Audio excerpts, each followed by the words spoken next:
What's up, everybody, and welcome back to the Pokemon Rants.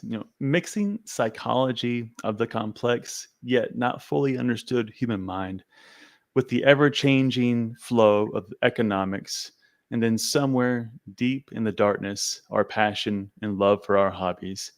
Jake at Pokenomics has somehow managed to bring together all these perspectives and skills under a single roof. Not only does he leverage this plethora of ability and knowledge for himself, but he has slowly and carefully molded the tools to help others and that often smile of joy that he has while doing it. For all intents and purposes, Jake is accomplishing exactly what we are all meant here to do in life in this limited time that we have. If it is not as to help as many people as possible while also enjoying the fruits of life, then what is it all for? So kick off your shoes, get comfortable as we sit back in the patient's chair, lean back ever so slightly, and willingly open ourselves up to learn as much as possible as we sit in the chair of Pokenomics. So please join me with a very warm welcome for Jake to Pokemon Wonder. Welcome, Jake.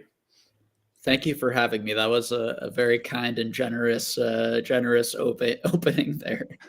Hopefully I live up to just a percentage of that, but I appreciate it. It's nice to be here with you. And I've heard really wonderful things about you and the amount of work you put into your interviewing and really coming up with thoughtful, questions. And so I'm happy you're interested in talking to me. So be fun to chat.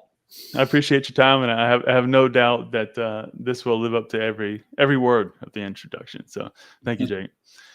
Do us the due diligence. I always like to hear it, if it's nothing else. And just for me, tell us how you got into Pokemon. What was that early beginning, the scratch that now makes the itch so much fun? So, yeah, collected as a kid, and I guess my childhood experience with Pokemon was just that I loved. I'm trying to remember the order. I think I fell in love with the Game Boy game first, and I used to play. I'm still like a video game player, and I still play lots of games, both video games and computer games and board games too. Played that a ton, and then either before or after, I don't remember the order, I became like obsessed with the cards. Can you hear me okay? Am I cutting in and out? Audio is good. Just a small glitch here and there on the video, but no problem. Okay. Yeah. Okay. So I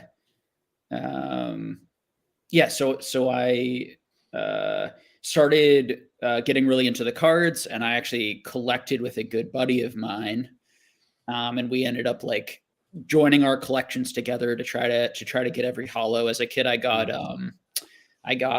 like one pack every other week when my dad would come to visit. My parents were divorced, and so it was also like a thing between my dad and I that he would like get me a pack when I would see him for dad time. Yeah, and I was always like very, very excited to open that.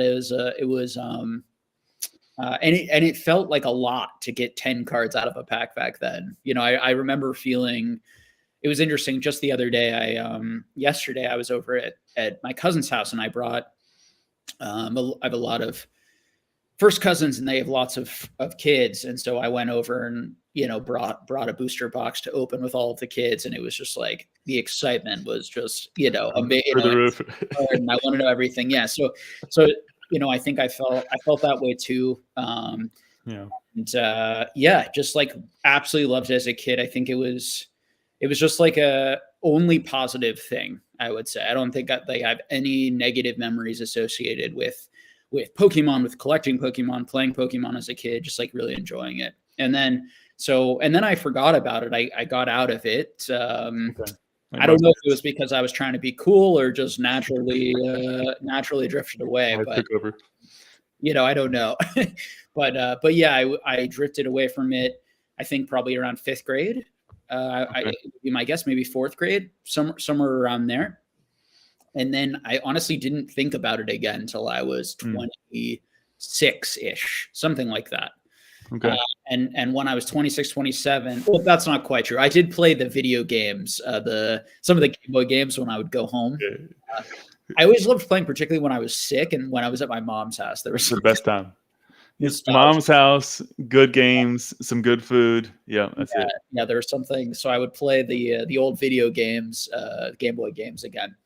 But outside of that, I didn't think about the cards at all. And then I was home sometime in like my late 20s, and I found my cards from when I was a kid, one of the binders, and it just like the nostalgia was just like, it was just great. It was like so exciting to see these cards. I remember seeing like the Alakazam in particular, the first one that I saw, the holo, and I was like, oh man, I like love these cards. I can't believe I still have these. These look amazing. And then I think that very night I started looking online to see what was going on, like what was happening. And then I started watching YouTube videos at some point from there. Some of the first ones I watched were like Rudy from Alpha Investments, Scott, SM Pratt. Yeah. Those are probably the two first. And then eventually I started watching Zach, Gem Mint Pokemon, and watching sort of his collecting journey. He's the one who really got me into grading cards and graded cards, going after that specifically as a collector. And then did that for a while, and then was like, wow, this is really expensive. And yes, I was about to say you're ripping a lot of packs, I'm sure. Oh yeah, when I first got back in, I was ripping packs like crazy. I would literally go to work and I'd be thinking about like all day getting home, just like ripping. It was like all I wanted to do. So I opened, I don't know, 12, 20, somewhere between, I would say 12 and 24 probably booster boxes when I got back in. Wow.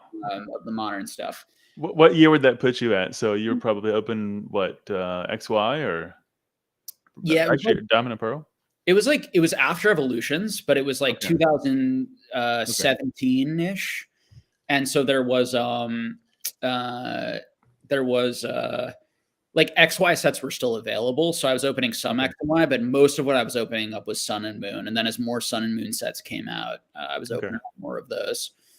And it was super fun. But it was expensive. And so then I started looking at like, okay, is there a way to fund this?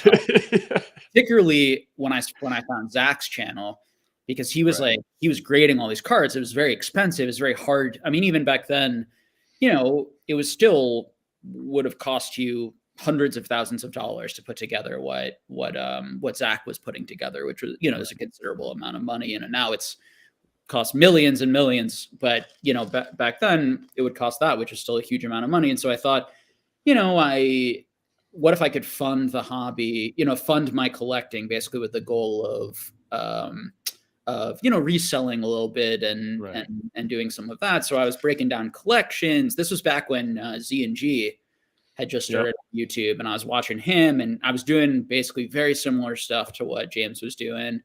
A little bit less, I would say. I think he was doing more than I was doing, but a little bit less. But and then I got this crazy idea that like I was going to invest in these, and so I sold a bunch of stocks and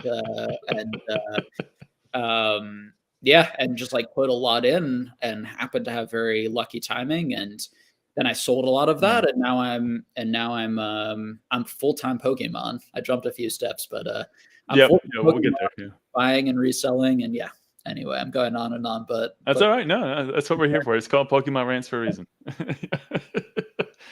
Nice. All right, so that takes us through. You started and I think it was maybe 5 years ago is when you found your childhood binder, if I remember correctly.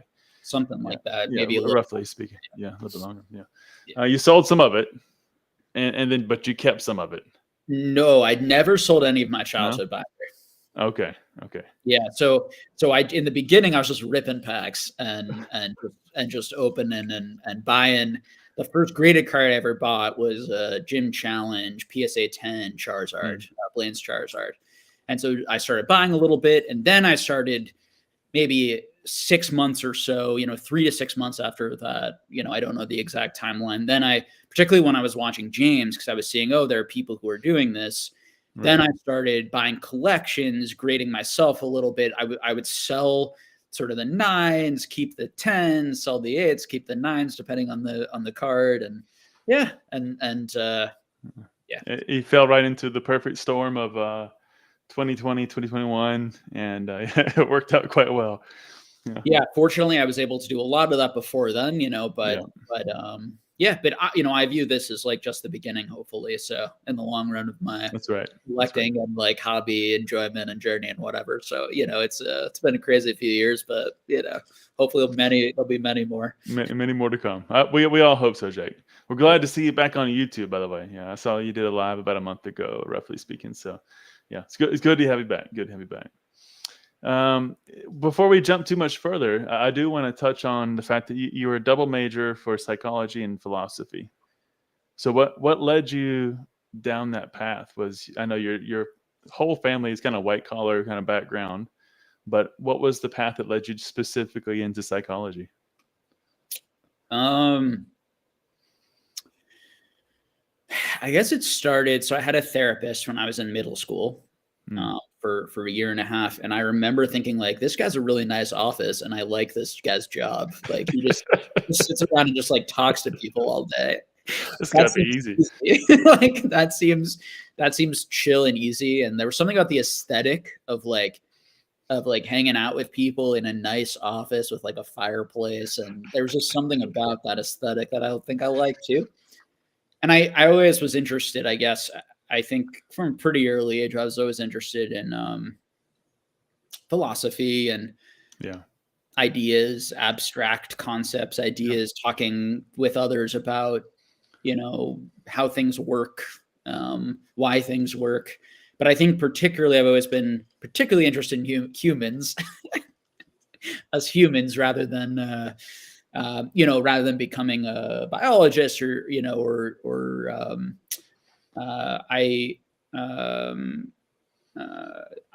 I gravitated towards understanding the human experience, particularly on the level of I think of psychology as really trying to understand the human experience on the level that we actually experience it, rather than understanding it on like a chemical level that of course is, one-to-one correlated with all of that, but or connected to all of that, or but is not necessarily, we don't experience, I'm this amount of dopamine right now, right? So I got 2 dopamine hits today.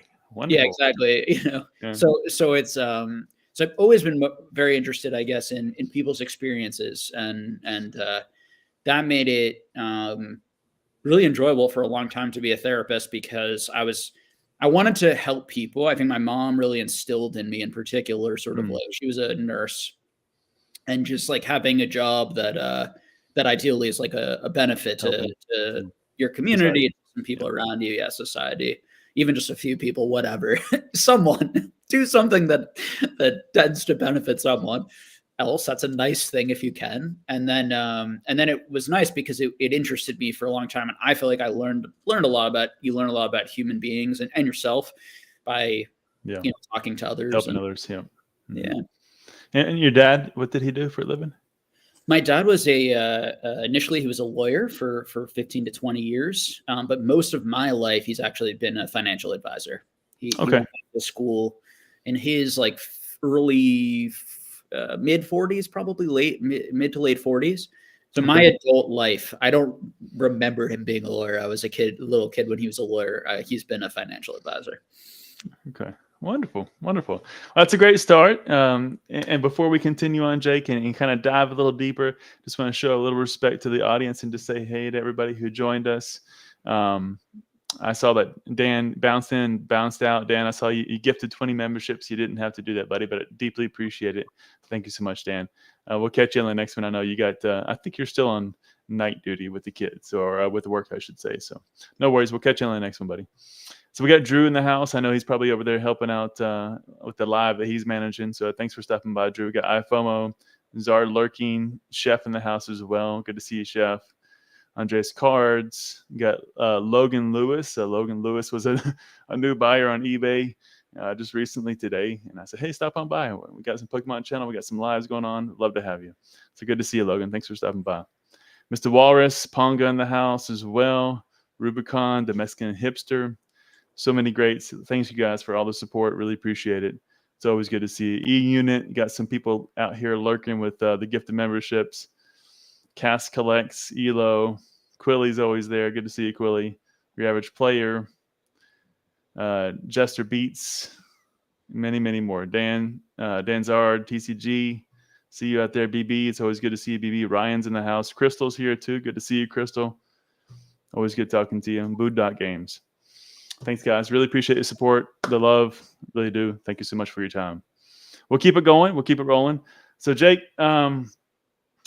this really sets the stage because I always like to hear the Pokemon story. I like to hear kind of the education, a little bit of the background there, and now we'll tie it all back in. Bringing us to where we are, though. So you're sitting here in the present, but you fundamentally were a big collector. And before we dive into your kind of collecting journey and kind of where you are in that little bit of history there, what started that? Was your dad also a collector? Was that why he was buying the packs? He was into sports? What was the bug that got you started? Yeah, I think it's in the genes for sure. My dad's a massive collector of lots of different things. Not coins. He never collected any cards. Okay. So we don't have shared collecting habits or hobbies, but we both like to collect a lot. And I think we both like the idea of investing and collecting like value, like items that are cool that we can enjoy the aesthetics, but that also hold some value. I think appeals to both of us. I think that's part of what we like about collecting. That part of it that is that sort of what's the word? Store of value. Right. And so my dad collected something called Herond when I was a kid. Initially, it's a porcelain and from the village that my grandparents were from. That's why he collected it. I don't think he liked it that much. I don't know, but it was like tying him to that Eastern European village. And then later in life, he's now he collects art. So he's an artist himself now.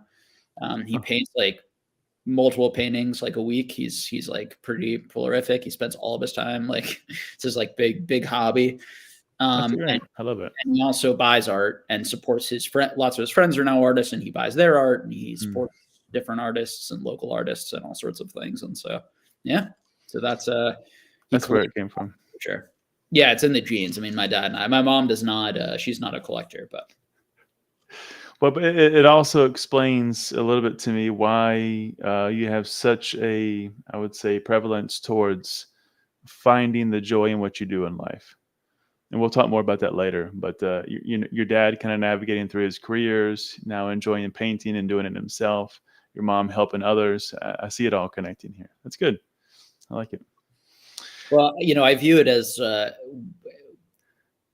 little bit of sort of like, I think that life is a little, depending on how you look at it, it can certainly be scary and overwhelming. And I've had those periods in my life, but it can also be sort of just trying to be appreciative of it. You're not really going to understand it exactly. There's lots of different ideas out there about what's happening to you and what's going on. Yeah. We're all in this together and we're all dealing with certain human condition challenges. And I think having maybe a spirit of the humility of that and trying to enjoy it with other people and then figure out what you like to do. I've always been a big hobbyist. So, filling your time, we all have a lot of time or, and figuring out how you'd like to fill your time, particularly if it's not hurting others, I think is and ideally helping others, but you're being a good society member, I think, if you're working on that.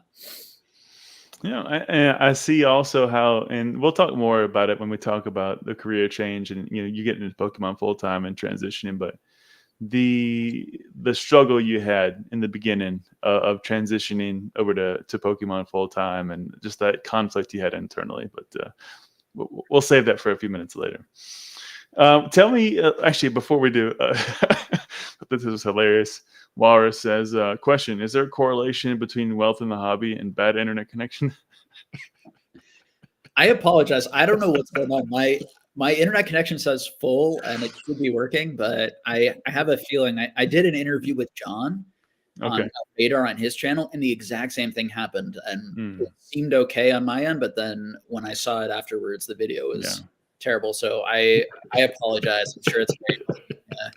No We need worries, to no worries. restart my internet really fast and see if that makes a difference. Is it really bad? No, it's clearing up now. Yeah, all good, all good. Okay. No worries. Tell your wife to quit gaming while you're in here trying to do a podcast. Get off the Xbox. Be all right. All right. So you're now into all sorts of collectibles. Let's dive into your collecting. I mean, you're probably more versed in all the TCGs and sports than most people that I'm aware of, at least. You love Dragon Ball. You're into Star Wars, Disney, DC comics, Yu-Gi-Oh, you name it. Why so many? Why do you spread yourself so wide? It's got to be hard to keep up with the data and the dates, and it's got to be consuming because just Pokemon by itself has so much going on. Why did cast the net so wide? I mean, I don't know the answer exactly to that. I guess I would say that I like having changes of pace. I do think that Pokemon is a little bit. I think particularly with the amount of like obsessive energy and time I put into this, I don't think Pokemon is big enough probably to Consume it all. satisfy my interests. The learning, there's certainly, when you're new to it, you learn a lot, and I still learn things all the time, and people come with new details that I didn't know about, or specifics about certain cards I didn't know about. But most of the stuff that I'm interested in, I care about in Pokemon, I already know that I'm really excited to learn. Whereas when I go into these other new hobbies, it's like I know nothing. So I'm coming in and I'm learning all these new things. And then from a financial place or an investment or speculative place, there's also in the newer things, they're far less. They're even less competitive than Pokemon. They're even less optimized than Pokemon. Right. So there's also financial opportunities there when you're early on something, or you see something and understand the coolness of something, and maybe there aren't as many eyes on it. So both of those reasons, so both as a collector, because it's fun and satisfying for me to have sort of a more of a well-rounded, I guess, collection. Like when I look at my collection, I'm like, oh, it's cool that I have, these things from this thing that I like and these things from this, and where do I want to go with this in the long run? But it doesn't matter. Like it's just for that stuff's just for fun. So if I decide that I want to stop collecting this over here and start collecting more of that, I'm going to do it. I let my emotions and my feelings sort of be my guide on the what I like to collect front.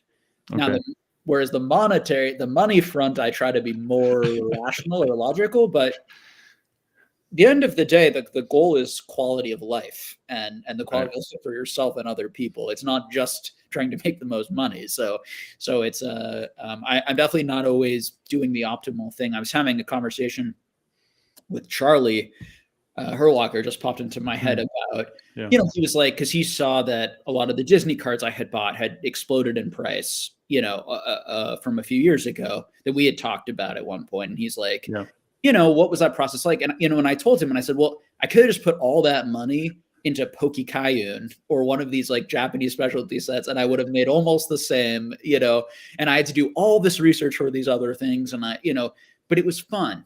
Like what drives a lot of that is not me trying to maximize things, but it's fun. It's more fun also trying to speculate on things that may or may not work, or that it takes a little bit more risk, or I need to learn more. Like it's also why I like games that have a little bit of challenge or a little bit more interesting. I'm not just trying to win. I'm trying to enjoy the process of winning.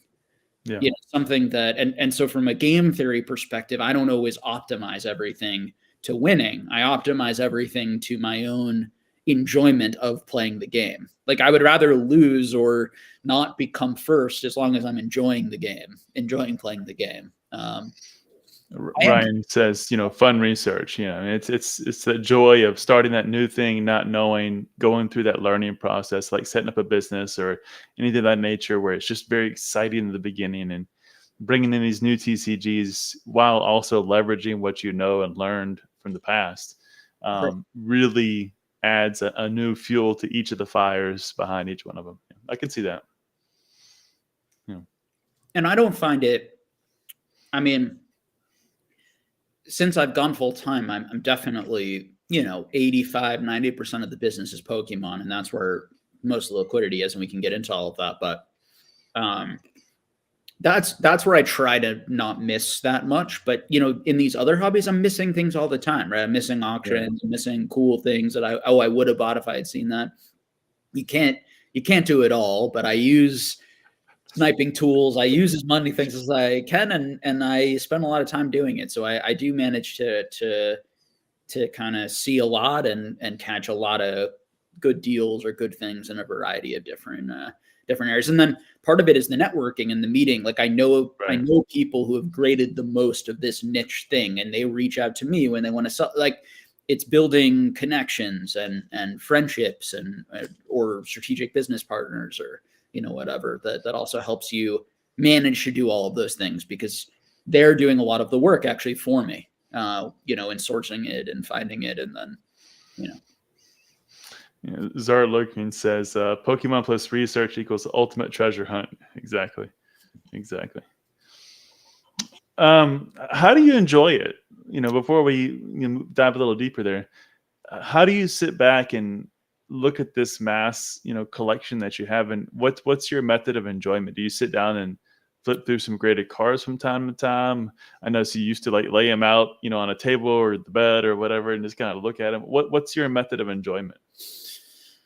Yeah, I think it varies. I think I go through periods where and it can vary daily, where I'm more enjoy looking at the things I already have, and I enjoy just like being in my collecting room and just kind of looking at it, and I'm playing a video game, and then I'm looking up and I'm like, it's nice to have, or it feels good to have around me. You can also enjoy things that you're not necessarily looking at because you have a memory of them and they're in your head. So I can go home and look at that binder, and that makes you feel good. You don't even have to look at your cards necessarily. This whole thing that people just put them all in boxes and never see them, but they still own them and they think about them and it makes them feel good. And what's wrong with feeling good, right? As long as you're not hurting anyone. Yes, it's ridiculous. All of this is ridiculous. So many things in life are ridiculous, though. It's silly.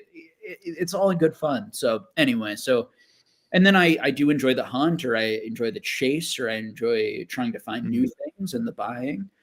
But I also love the satisfaction of the completing and the looking at it and appreciating it. And I'm also tend to be pretty okay with things that aren't complete and moving on to another thing, because now is not the right time to buy that, or it's too hard to complete it, or it's too expensive now. And eventually I then sell the incomplete thing, or I just keep it incomplete, or slightly change the collecting goals or whatever.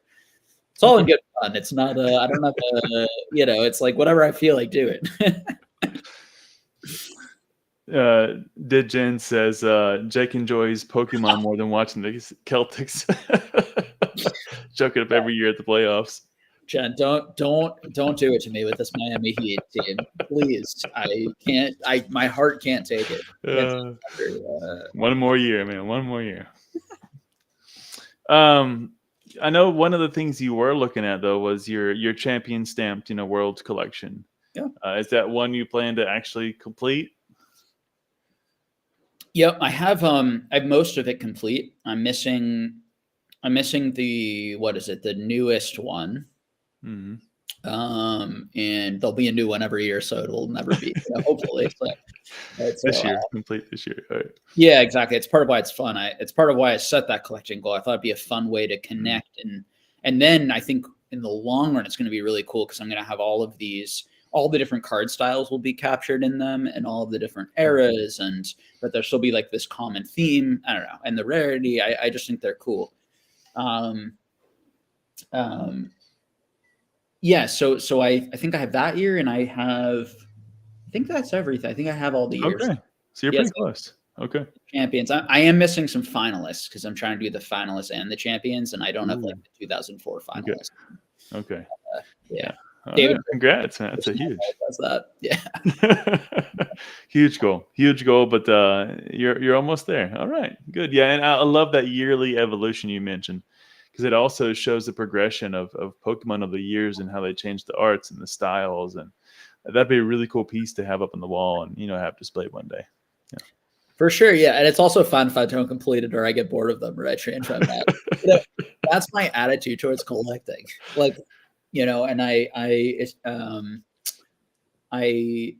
I'm always surprised by people who take it very seriously and are very and also controlling of what other people collect and should collect. And this is the thing that should be collected with the value. It's like, if you're having fun, you're doing something right. If you're not having fun, maybe it's time to look at, am I actually collecting things that make me happy, or whatever. Yeah. We got one from Ryan here. It says, are you a big fan of Japanese or English? Where does your heart lie? I think for the original, for the WotC stuff, I'm an English guy because they're the kids I collected as a kid. So I like the Japanese too, but I'm more, as far as like my collection goals, I've always been like, I want to collect, first edition, 9s and 10s of all of the original sets and binder sets of all of the original sets in good condition in English. But then when we go into the middle era, particularly original Nintendo EX era, I still like the English better actually. Okay. But once we get into like the full arts in particular and like black and white, like I just think the Japanese cards are so superior and they're so gorgeous. And I don't have a nostalgia for those cards in English or anything like that. I never collected them. So I tend to go for whatever I like the look of better. But there's also like a rarity and a chase thing because I like rarity and chase too. And certainly the English has a lot more I mean, not necessarily rarity. It has condition rarity is the way to put it for those. Right. So, there are very few black and white. It's very hard to grade black and white 10, full arts on the English side, whereas the Japanese side, it's a fairly easy grade if you can find the card. There aren't that many of those cards around.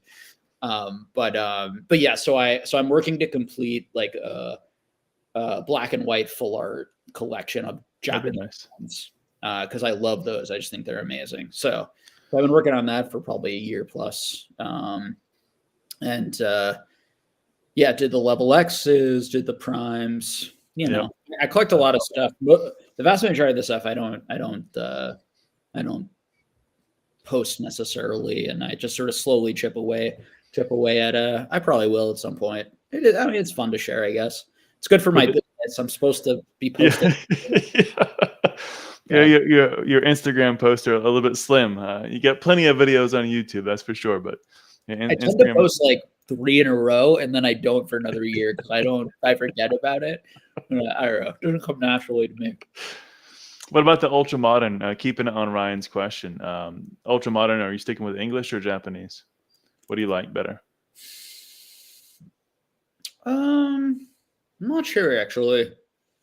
I'm trying to think of examples so I can give you an actual answer. I mean, I don't collect ultra modern yet. Okay.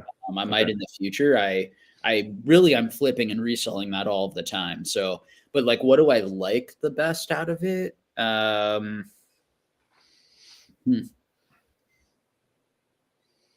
guess I lean English. I guess if I were to put an alt art collection together, those are probably my favorite cards at the moment from the last 2 eras, the Sword and Shield alt arts. I think that would be that's the only thing that it would be nice to already have and every time I'm buying and flipping and reselling and grading lots of 10s all the time from those. And I always think, is now the time where I should actually maybe hold one back or start collecting them because I plan to, or should I just keep, my answer is just keep it moving and keep making a margin and whatever. And they sell so quick and I can always get more of them, so it's, even if they go up in price, I feel like they'll likely be available or there'll be plenty on the market. So, okay. Yeah. So it's hard to answer because I haven't yet, but I think probably English for that. I tend to like some of the specialty sets in Japanese for whatever reason. Yeah. I tend to, particularly my favorite one. So like for example, like it's a little old now, but like Hidden Fates. So Shiny GX, I'm a big fan of Shiny GX, and I really enjoyed completing that. I prefer that set for whatever reason. I don't think the arts are so much different or better. Something about I have weird, like peculiar, where sometimes in collecting you just start doing something for no real reason, and then because you started doing it, you kind of keep doing it. Yeah, you don't stop. Yep. It's like this is just like who I am. Like I just collect Japanese. I don't even like it necessarily more, but I just do it. You know, I think particularly when things are about even, when I don't have a strong feeling one way or another, I just sort of start with one and then already bought a box. I'm gonna keep going. Yeah, then you keep going, and it's all good fun. Walrus says no one should collect for fun. So what do you do it for then, Walrus? What is it for? What is it for? His collecting is pain. You can be missed in Chicago. You kept Fat Belly Collects level-headed in 2020, so he's gonna miss you. I definitely, unfortunately, I'll be missing Chicago this year. But Dylan, my business partner, will probably be there representing. For those who have met him so far, but yeah, I won't be able to go. It's a Jewish holiday, so understood. Fortunately. One of the things I'm curious about, and I always ask the same question because it kind of, it's funny, and it's fun. Also, John asked you something similar in your podcast, but now you've had a little bit more time. I think it was 3, 4, 5 months ago when you had that podcast with John. Now that you're full time, a bit more than you were when you spoke to him, you're into the money making, the profit margins like we talked about. Is your personal collection starting to become inventory? Still no. Well, I've just added stuff to my collection. Like now that I'm making more money in Pokemon, I have more money to spend, and so I'm buying more for my collection. Like, I don't know. I had to trade a couple of things away from my personal collection at one point because I did a very large trade deal with someone, the biggest one I had ever done, and in order to get it done, the last 20 grand or so, I had to dip into some of my personal collection, and then in 2 weeks I had replaced all of the ones that I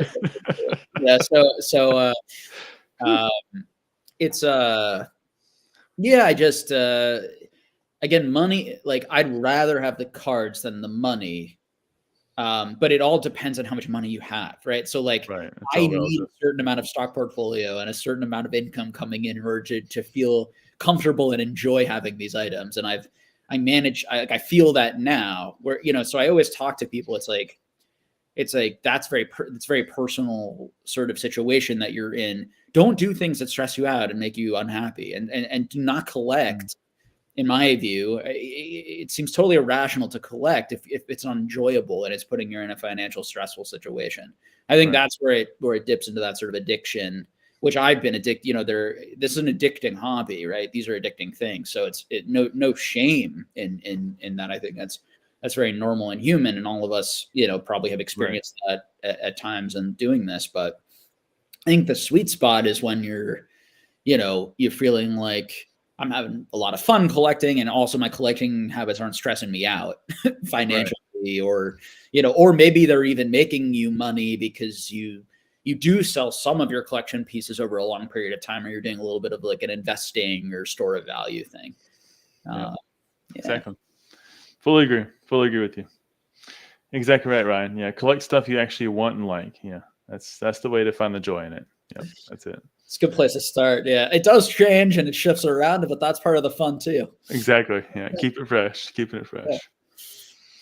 So, looking at this, we talked about it, and you mentioned, so you went full time. You were working slightly in realty for a little while at the time, just part time.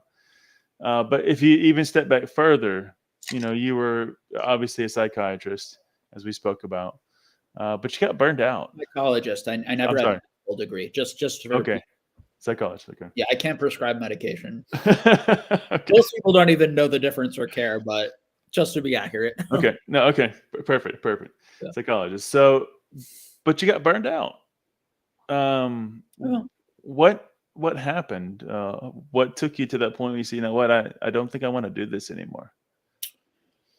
So I don't know if I've come like I'm not someone who's going to be like I'm never going to do this again, or I tend not to be much of a planner. I don't think there's any reason to plan things like that. Like, oh, how am I going to feel in a year from now? I should feel a certain way, and so I just don't live like that. I try to live more. I prefer freedom, and then being able to increase my freedom as I go through life. Um, uh, Ideally, and so that I can, choose the things that make the most sense for me. And obviously life doesn't always work like that. Marriage, kids, that's a whole nother thing that's going on. You do have to make some decisions that are forever inconvenience. You don't have to, but it's one option. Yeah, to your question, why did I get burned out? A combination of things. So one, I had been doing it about 10, 11 years at that point. And I think that the newness of it, or the excitement, or there was an element of it that was a boredom of sort of listening to the same types of problems, meeting the same types of people, seeing the same types of pattern, not feeling particularly as interested. And then I was feeling a sense of guilt that was coming from that, which is that I'm not a good therapist anymore. Like, because I think I think therapy is the most effective when your therapist really like wants to be there for you, certainly cares about you, but it also is interested in you and interested in helping you, and is excited, is almost passionate about you and about humans and about their clients. And I think that when you lose that, I do think that it takes a little bit of the support away. So that was part of it too. That's when I really started thinking about getting out of it. When it became, am I even like a net positive?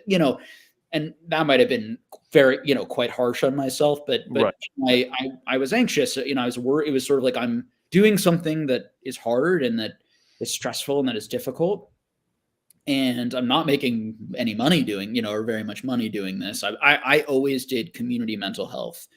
And so I was never private practice. You can make hundreds of thousands of dollars a year being a therapist if you do private practice, but the places that I worked, the average salaries were like 50 to 100 grand a year, depending on your seniority. So, certainly not getting rich doing that. And I'm always have in the back of my head that like, well, at least if you're going to do something you don't like you should be making a decent amount of money doing it, because then that money can buy you freedom to kind of in the future. Yeah. So,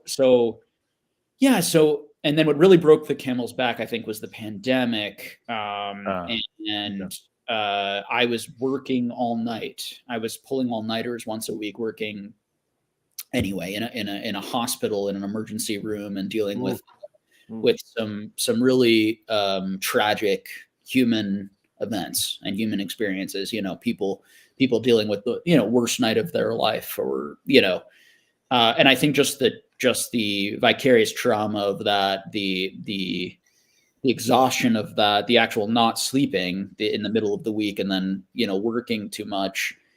And for anyone out there who was working during the pandemic in sort of a medical area, even if you weren't a doctor or nurse, but even in an adjacent, just as a therapist or as some other sort of consultant, it was thin in a lot of places. And so there's a lot of people who got burned out during that period, and then what happens is like a lot of people were quitting and leaving. And then everyone who was left got burned out. So it's like some people get burned out, then they leave, then there's more work for the rest of us. And it sort of has this, because what really drives people in these fields, most of the people, is their passion for helping others, to be helpful, and their passion for people, that they're interested, they want to be there on the days that are hard for people, and they get joy out of helping someone kind of navigate their way through. The people who burn out are like, I don't want to listen to people's problems, and people's problems are unpleasant. And I had spent most of my career, definitely mostly in that first camp. And over time I was getting more into the like, I don't want to hear another person's problems. Like I want to go like hang out, like play some Pokemon, like collect some Pokemon cards. Like I just want to be around people who like are doing well, and I Right. don't want any more of this tragedy. And will I find my way back? I have a therapist now. I wasn't in therapy during any of that period. I probably should have been, but I have a good therapist now for the last year and a half or so, and these are conversations we still have today of like, how, in what ways is Pokemon really satisfying me? In what ways do I feel like it's not? In what ways did therapy satisfy me more? And then just the question of like, what's better for other people? Right. And how do I feel about all of that? And anyway. Do you think that obviously the time that you're working late nights and 24 hours straight, that's hard for anybody, no matter what your job is. But obviously the traumatic situations, the evolution of probably the repetition of the work, maybe there wasn't a balance of positive people in your life, or did you have just as much positive there? It was just too much of what you had in the job. Yeah. So I want to be careful just in the framing there of like, the people that I was working with, I think that they weren't any different. A lot of them were struggling with acute stuff, but the job of a therapist specifically is to be with people in their issues and problems and work on them. Right. So you and I both have problems for sure. I'm sure. And I don't know if you see a therapist or interested in that, but like it's where we choose to work, and it can be a very positive experience working on people's problems. When good work is happening with a therapist, it is there's a joy that comes from it. Okay. It's a very meaningful, joyful thing. It's when progress isn't being made or something isn't working or the person's burned out that it sort of shifts and switches. So I loved my work as a therapist and so much of my work, and it was very meaningful for me and hopefully some of the clients that I saw over the years, and I have zero regrets in doing it. I think it's helped me a lot. And I don't want to talk people out of, going. I think it's a great profession, and I think it's a challenging one, and I think the field is very young, and there's lots of things that I disagree with in the field, and I might be right about that. I might be wrong. I'm wrong all the time, I'm sure, but anyway, I'm rambling, but yeah, sorry if I misrepresented the situation. I apologize. I didn't mean to. Yeah, I just want to make it clear, particularly if any client ever sees this, like how I really respect them and I care about them, and I respected our work together, and I don't view people as like the good people and the bad people, and no. But the job of the therapist tends to be with that part of oneself that is suffering, struggling, looking for answers, which is I think part of the human experience, and is a noble profession. Fully agree. And that's exactly where I was maybe trying to ask the question, just didn't articulate it clearly. And that was, working in that profession and staying in that space can be heavy. Yeah. And so I was wondering, did you have enough on your personal side outside of work that was more joyful and more, I would say, uplifting, that helped balance it out? I think when you're working a job that is making you unhappy, often, at least I can speak for myself, and I've seen this in lots of other people, right? That it can be a normal thing that we don't have as much energy for other things, and then it becomes this vicious cycle where we're spending more and more of our time doing things that we're not enjoying, which is then making us have less energy to do the things we enjoy, and it's this sort of cycle, right? Whereas if you are enjoying your job, you can either do it a bunch, which whatever, or you come out of it with energy to do other things and have a little bit more balance.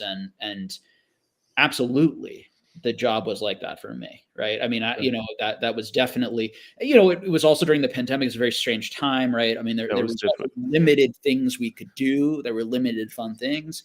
Pokemon was an amazing outlet for me during those times, and I spent every night talking to people from this world, every day. So I wouldn't say that I like wasn't doing any hobbies and wasn't enjoying anything. I was not. Okay. Fortunately, I was not in it wasn't like I was in a really dark place or anything like that, but it was hard for me, and I was very upset about, and I felt guilty that I wasn't passionate about it or as passionate as I used to be. Like, there's definitely quite a bit of suffering and pain in it, but not all encompassing. I still have lots of joy, during those times, and experience positive things, in other areas of my life during that time. But these things happen, where we but to your point, like the seriousness of it, the weight of it, the responsibility, that is yes, it is a weighty, it's a weighty job, particularly as you move up and you have more and more responsibility. I mean, it is like the weightiness, the calls that I needed to make on, what do we do with this person, with this situation? I would, it's tough decisions. Yeah. And it's a little bit different than, at least in my very limited understanding, so you can tell me if I'm wrong. It's very different than a normal job that's not directly working with a person in their life. Because if you're, and I'll get to the question here in just a minute, I see it here in the chat. If you're a data scientist, okay, you're analyzing some data, you're building a report, you're doing a dashboard, you submit that to leadership, whatever the case may be. If you say, well, I'm not really enjoying my job as much as I used to, and maybe I'm not able to give my best, that's not as impactful, and you can maybe even stay there longer than not giving your best to a person directly. And that, I think, has a whole different dynamic. And when you know that you're not bringing your best self forward and you're working with these people every single day, to your point, that guilt that you had, it's not the same as being a data scientist or working at a grocery store, whatever the case may be. It's very different. Yeah. I think that's definitely true. I mean, it's not as serious as what I'm doing right now at all. Good example. If I don't bring my best, I mean, those jobs you mentioned are much more serious than my job now. My job now, if I don't do my best, oh no, I'm middling Pokemon cards from one person to another. The world's gonna suck. Like, talk about a zero. I lost $5 in shipping. Darn. Yeah, talk about a zero responsibility job. My only responsibility is like putting food on my own table, right? Like, literally, like and again, like I enjoy. I mean, that's hating on it pretty hard. Like, I'm interacting with people. I'm having lots of fun. I'm particularly, I love to vend, so I vend a lot. Like, I'm talking to people, I'm getting to know them, I'm asking them about their collecting habits. Like, I'm engaging with them. It's more than just the simple process of like, just arbitraging, but the money is made with just arbitraging, and the world could do without another arbitrager. I think the world would survive without me doing this. Yeah, definitely lower stress here in the Pokemon business. That's for sure. Yes. Walrus says, one conversation with me about how code cards are 101s. And the amount of investing I'm doing, Jake got burned out. Code cards, that's where it's at. Yeah, man. That's the next big thing. Good to see you, Professor Oak. Always good to see you, my friend. Jake should start a podcast. Ooh, I won't change your mind. I won't change it. You had something going there for quite a while. You were bringing guests on. It was kind of podcast style-ish, and maybe we'll see that back one day. We'll see. So I had a podcast with some friends of mine, which I really enjoyed a few years ago, called gosh, I don't even remember what it was called. It was called Collect and Spec. No, we changed it. It was called like Pocket Change or something like that. With Zakil and Rainy Day, he goes by, and the other guy, he goes by, what does he go by? Rainy Day Collectibles and Wolf of Tin Street, I think, were their yeah. Was it on your channel or somewhere else? No, we started a new channel, and Okay. and that was probably my favorite content that I made. That I enjoyed those conversations, but I just don't feel like I have much to say anymore. Like if I have more to say, I'll come on, and on my YouTube channel and say it. I do my Patreon, and I do sort of a presentation of sorts where I put like more effort into it 1 out of every 3 months. And that's all I've got to say, That's it. You tap Yeah. out. I don't know. Like I'm down to like hang out and talk always, but I feel like I had a bunch of videos and I said what I what I had to say. And when I have new things to say, maybe I'll come Jump on, back on. or just come on another channel, or just keep the thoughts to myself. I don't know, because the internet's I don't know, it's a stressful, mean place. So I'm not It can be for sure. talking into the void. I can tell you that much. It's not something I I at all miss or enjoyed at all, really, for any of it. So I mean, you did almost 300 videos. I mean, you at least had the bug in you for a while. But we'll see, Professor Oak. He might feel the need of a podcast here in the future. Maybe there'll be enough content to create. I I made a appreciate. commitment to myself because I knew that I wouldn't enjoy lots of it. I made a commitment to myself that I was like, I'm gonna try. I like trying new things, and I was like, I've never done any social media. I'm always a lurker type online. So I'm going to make a commitment to myself that I'm going to do this for a certain amount of time, and I'm going to achieve a certain amount of subscribers and a certain amount of watches. And I was like, I'm going to do this till I get at least till I get 1 million views. And so once I passed 1 million views and a certain amount of subscribers that I had in my head, I was like, okay, now I'm free to stop doing this. That was it. I'm done. I quit. I'll see you next year. I often do that just with myself for things that are challenging but rewarding, because I think there are things in life that are not just fun and easy, but are still like worthwhile to do. And for those things, I tend to try to set goals and be a little bit more like disciplined and Okay. yeah. All right. Well, that gives us a little bit of an inkling as to why you stepped away. We'll touch on that too here, maybe in a few minutes. Sure. Yeah. Zohar says, "Did you ever recommend Pokemon to any of your clients?" No, definitely those worlds. Fortunately, those worlds never collided. At least to my knowledge, they never collided. I tell you what will fix your problems, ma'am. You need to buy some Pokemon on your way home from work, crack the packs, go to PSA. You'll be a happy woman. All your problems will go away. There's this really great Patreon where you can I'll send you a link. I'll shoot it to your text message. That would be very, very good. Yeah, therapy practice right there. You just continuing the business into the other hobbies. Yeah. Therapists are big on that. That's a big the people who control my license love that. Yeah, sure. Just take it into the next business. No problem. Yeah, that's it. Self-promotion. Ryan, I appreciate you dropping the links for everybody in the chat. For those who have channels, Fat Belly Collects. If you guys don't have it, or you're not subscribed, go check it out. Good stuff, as well as Professor Oak. Anybody who's out there doing YouTube in the space, in this, especially in Pokemon, great people. So make sure you go check them out.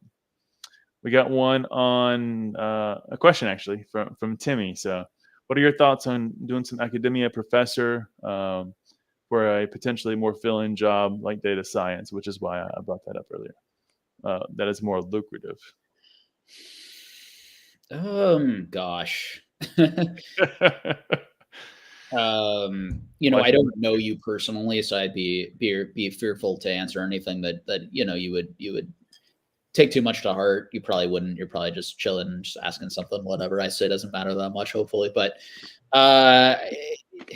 first of all, I am not a data scientist, nor was I ever a professor. But I can share why I didn't become a professor. So I was like close with a lot of my professors, and like definitely that was like a possibility of like, yeah, maybe I'll be a teacher, maybe I'll be a professor. But yeah, I just decided not to because I wanted to. As a therapist, I felt like I was more potentially impactful with people who were maybe more needy of people's energy and impact. And the idea of like talking about abstract concepts, one of the terms, and I apologize if I shouldn't say this term on your channel, but I used to call it intellectual masturbation, where it gets into this place of like, oh, we're just also smart and capable, and we're enamored with our own minds. And really, academia becomes people enamored with each other's minds rather than having any other tangible impact on anyone else's lives.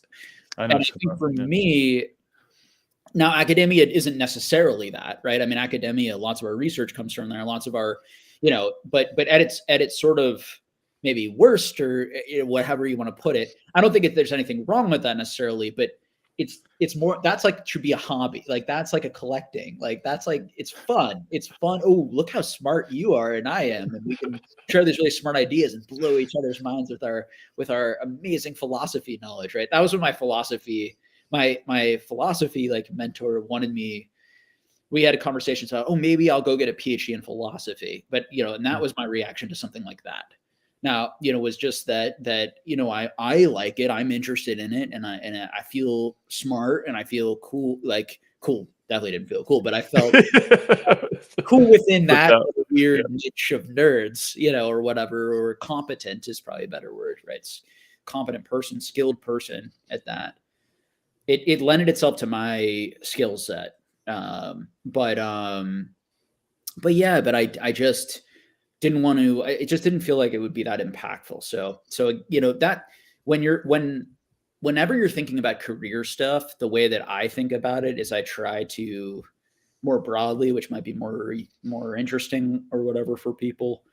I try to think of, is it going to serve the rest of my life? Is one area. So outside of work, does it serve the other things I want to do and accomplish? So do I make enough money? Do I have enough time? Do I have enough energy? Do I have enough, for the things that make me happy? To go back to your question or comment earlier, outside of work, that's one part of it, right? Two, right. Do I like the overall aesthetic and the meaning and the theme and the message of this job? So that's both like how you feel about being that as a human being, but then also like your impact on other human beings and the impact your actual job has on society. That's where all that stuff goes into. And then the third is, do you like the actual process? How much of the day are you flowing right in the process of it? And I think it's very hard to find things that have all of those all the time, right? But like, thinking about all of those different dynamics, and some might be more important to you than others, by the way. All three of those things are not to be equally important, right? Maybe I want to be most focused on the money, or I'm most focused on my time. I really want to put a lot of into my relationships with my kids or my spouse. And so my number one priority is having a job that will allow me to do that. And so I come out with good energy and a good spirit, and I have time, and I'm not too obsessed with that because I don't feel the need to do it all the time, and I can easily leave it, right? Like that's beautiful. Right? So I don't think that there's a right answer to any of it. It's just sort of what each things have different drawbacks, and it's sort of where you in your own life at your time feel like you fit best and what you want to try to do. And in my opinion, trying things is great. And then you learn things about yourself. Like that's the best way to learn things about yourself, living your life. Like life is the best teacher, right? Exactly. Living your life is the best teacher. And then you learn, oh, this is the type of person I am. This is the type of thing I like. And this is the type of thing I want. Or, oh, I thought I was like that, but I'm really not. That's okay. It did not work. Yeah. And that's okay. I'm not that guy that I thought I was. That's fine. Yeah. And I'll maybe just add a little bit to that if you don't mind. So Sure. Timmy, back to your question. Data science is an area that I was in to some degree within IT. It is very rewarding and fulfilling, and the market looks great there from a availability and even from a financial perspective. It really depends on where you're going to go with it. I definitely think the involvement of AI and a lot of the technology tools are starting to take away pieces of that, part at a time. So some of that's getting more and more automated, more just kind of ask your question and see some results. And I know Professor Oak dabbles in a little bit of everything as well, and he's touched some data science, but it can be very rewarding. but going back to what Jake was saying is, doing what you really enjoy and what can carry the best, I would say, you and obviously what you get back to society as a whole. That's probably the better choice. Will you know that right now? Maybe not. Maybe again, Jake's point, you live the life, try it, learn, take it to the next thing. So you know what? That's not it. Next, do the next thing. But step at a time, and try to do what makes you happy and joyful, because at the end of the day, life is short, and so you don't want to do it wasting it on something you hate. That's for sure. And I think being happy and joyful can be an underrated thing. Very underrated. So, even in terms of just your impact on your family and other people. Yes. So it can sort of be like, well, I do this thing that makes me happy, but I don't help anyone, or whatever, right? It's like, no, that's probably not really true if you really take a closer look. Exactly. Versus doing a job that might be, whatever, it sounds like it would help a lot of people, but you're miserable doing it. And actually, the road to hell is often paved with good intentions. Very true. Very true. I'm very much a believer that people want to be helpful, and people are very loving, and right. I mean, we get things happen to us that make us as human beings angry and aggressive, but really all of that stuff is just fear, and we're just trying to protect ourselves and our inner child and whatnot. All of that sort of like aggression and those levels. Fundamentally, if that stuff gets stripped down, I think people have good intentions, and how I would define good intentions is they want to do stuff that they enjoy, and they want other people to do stuff that they enjoy, and they want to get along with people, and they want to be pro-social and, not anti-social, right? Fundamentally. But, but people, including myself, every human being, it's much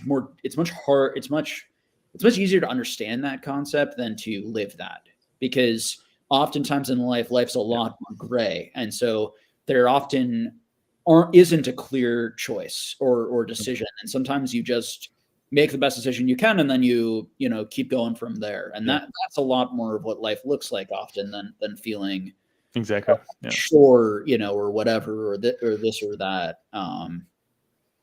The day by day step of making that best choice, but then taking moments to look back at the whole and say, okay, well, how well did I make those decisions, and do I need to change the path going forward? The whole concept of the flap of the wings of the butterfly can change the world. The whole idea. Yeah, I love it. Good back and forth there, Timmy. We over answered your question, I am sure, but hats off. I probably under answered it with philosophy, and you at least attempted to answer where the field is at and give some sort of specific advice. Listen, I and I don't know the field enough to give specific advice, right? So that's no worries. Appropriate for me. Good stuff. I see that always showing the love here, Walrus. Love you too, buddy. Love you too. I see what you really say. We got Mrs. A in the house. Good to see you, Mrs. A. It's always good for you to stop by. I appreciate it. All right. So I want to go back, though, for just a minute, and I'll jump back into the chat. We talked about your job. We talked about the career. We talked a little bit. I don't know how you got actually into realty, but you were in realty a little bit, but then you went full-time. So what was the reason to go full-time in Pokemon? What was that triggering? So you know what?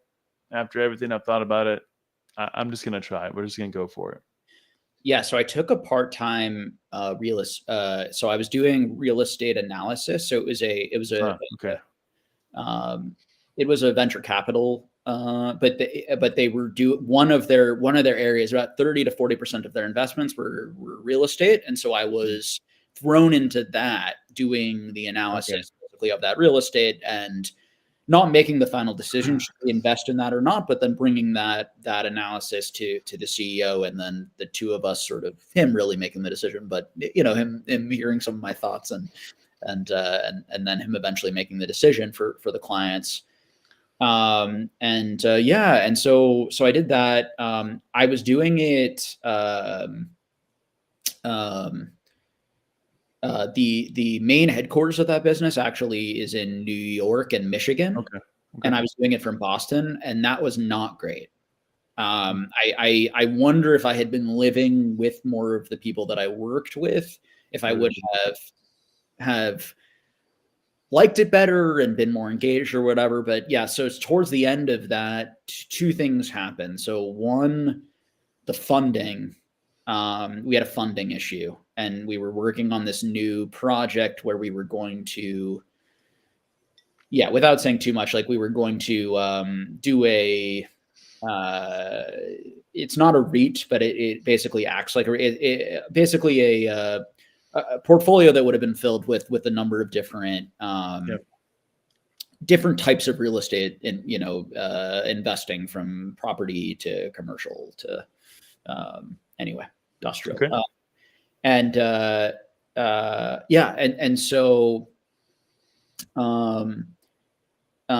Because that funding didn't come through, there were about a 3-month period where I wasn't working and I was still being paid, which was a very uncomfortable period for me. Something for this money. Yeah, I mean, it was so uncomfortable for me, to be honest with you. And I'm not trying to I just, whatever it is, I was not, and maybe it's not, I even think this is probably the neuroticism in me. I don't think this is necessarily a good thing, because it's just, it's okay. This happens at work, but the neurotic in me, whatever, from my upbringing, was you work for money. You provide value for money. This is free money. What are you doing? Yeah. Yeah. Or something this isn't right.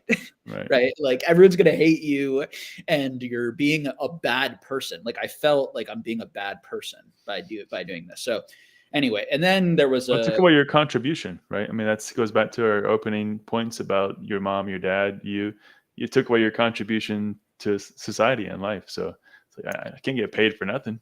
Yeah. It made me extremely uncomfortable. And then there was an SEC issue that has worked out, but it ended up costing the firm, the agency, hundreds of thousands of dollars. And anyway, I ended up somewhat that basically firing myself. So I called my boss and I told him that I have a bunch of weddings coming up this summer and I'm going to be traveling a lot, and I really haven't been doing any work, and I just don't think there's really much for me to do right now, and I'm feeling very badly about that. Why don't I just take the summer off? You stop paying me.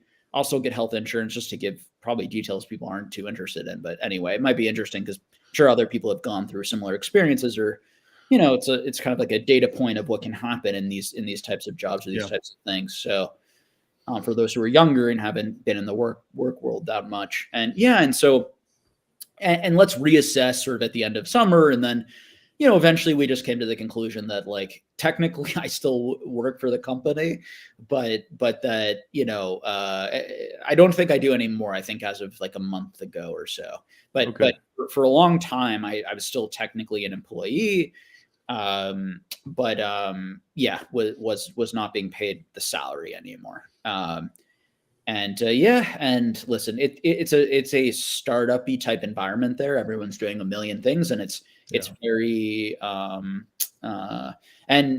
was working from far away, and also I was brand new to it. I was taking classes, I was taking courses, business courses, to try to get up to speed.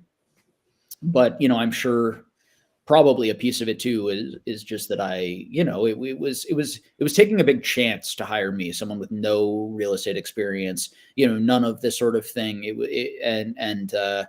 I honestly don't, I just didn't feel like I was bringing anything, particularly towards the end. But I like to feel, I went from basically feeling in therapy like I had trained for this for, 15 years and had been doing, and I was really, I think I was a very good, when my feelings were there, I think I was a good therapist at that point, or a pretty solid therapist. And so I went from being sort of an expert ish at something, or feeling some level of sort of at least local expertise in something, to being really a beginner. And that was challenging. And then the last piece, and I'm sorry for the That's okay. Yeah. no one is interested in. It's not that interesting, but the last piece is that I just didn't find real estate very interesting. I actually, I like the numbers, and I like the money, and I like the economics, and I like some of the psychology, but real estate itself, I actually am more interested in businesses. I found out I had never done real estate. I wanted to learn real estate because I knew businesses a little bit because of my father as a financial advisor has been investing in business my whole life. And we talk 3-4 times a week since I was, I don't know, like early 20s, about investing in companies and about, and I've always liked and been interested in that sort of stuff and had my own portfolio. But this was something new. And I kind of found out that it's good money, but it's not that intriguing or interesting to me, actually. Yeah, I don't find it, and I could go into maybe why a little bit. I honestly haven't formulated exactly why, but I could probably come up with some answer. But and whereas like businesses, and I'm still doing like my stock portfolio, and I enjoy that, and I do want to do like angel investing one day, and do like a family office. That's one idea I have with maybe some other friends and people, where we invest in people and businesses that we think are, good businesses and provide things for people that have value and whatever. Like I could enjoy that long term. But the real estate stuff, it just didn't click so much. And Pokemon obviously does. And frankly, the competition in Pokemon and the competitive advantage that I have in Pokemon is probably quite a bit greater than I have in real estate at this point in my life, in terms of my skill sets in this, the amount of capital I have versus other people, and the amount of people that are taking this as seriously as I'm taking it. Let's put it that way. Cashmere Farah says selling Pokemon cards is far more fun than selling a house. Yeah, I would agree with that. Yeah. The numbers I enjoyed, but like whenever I would go to properties and like have to talk, like I just had honestly, I'm just not interested in that stuff. Like, I was like, whatever. Not that much fun. Well, you could always do a petting zoo with Walrus, or a petting zoo as he calls it. He calls it a petting zoo. Hey man, send me a business plan. So then you said, you know what, Pokemon's there. You already had the side business. You've been hustling it for a long time. Then you just kind of basically naturally, in some shape or form, let that rise to the top or bubble to the top and say, this is what I'm going to do now full time. Did you still have a conflict? Because I know early on you had a conflict kind of in your mind about selling and really walking that line carefully to be ethical in the process, and shifting from a collector initially to the seller. Was that still a challenge for you at this point, or was it an easy transition? You had already kind of worked out those details and you saw a clear path? Well, one correction I just want to make quickly, Please. just so that Please.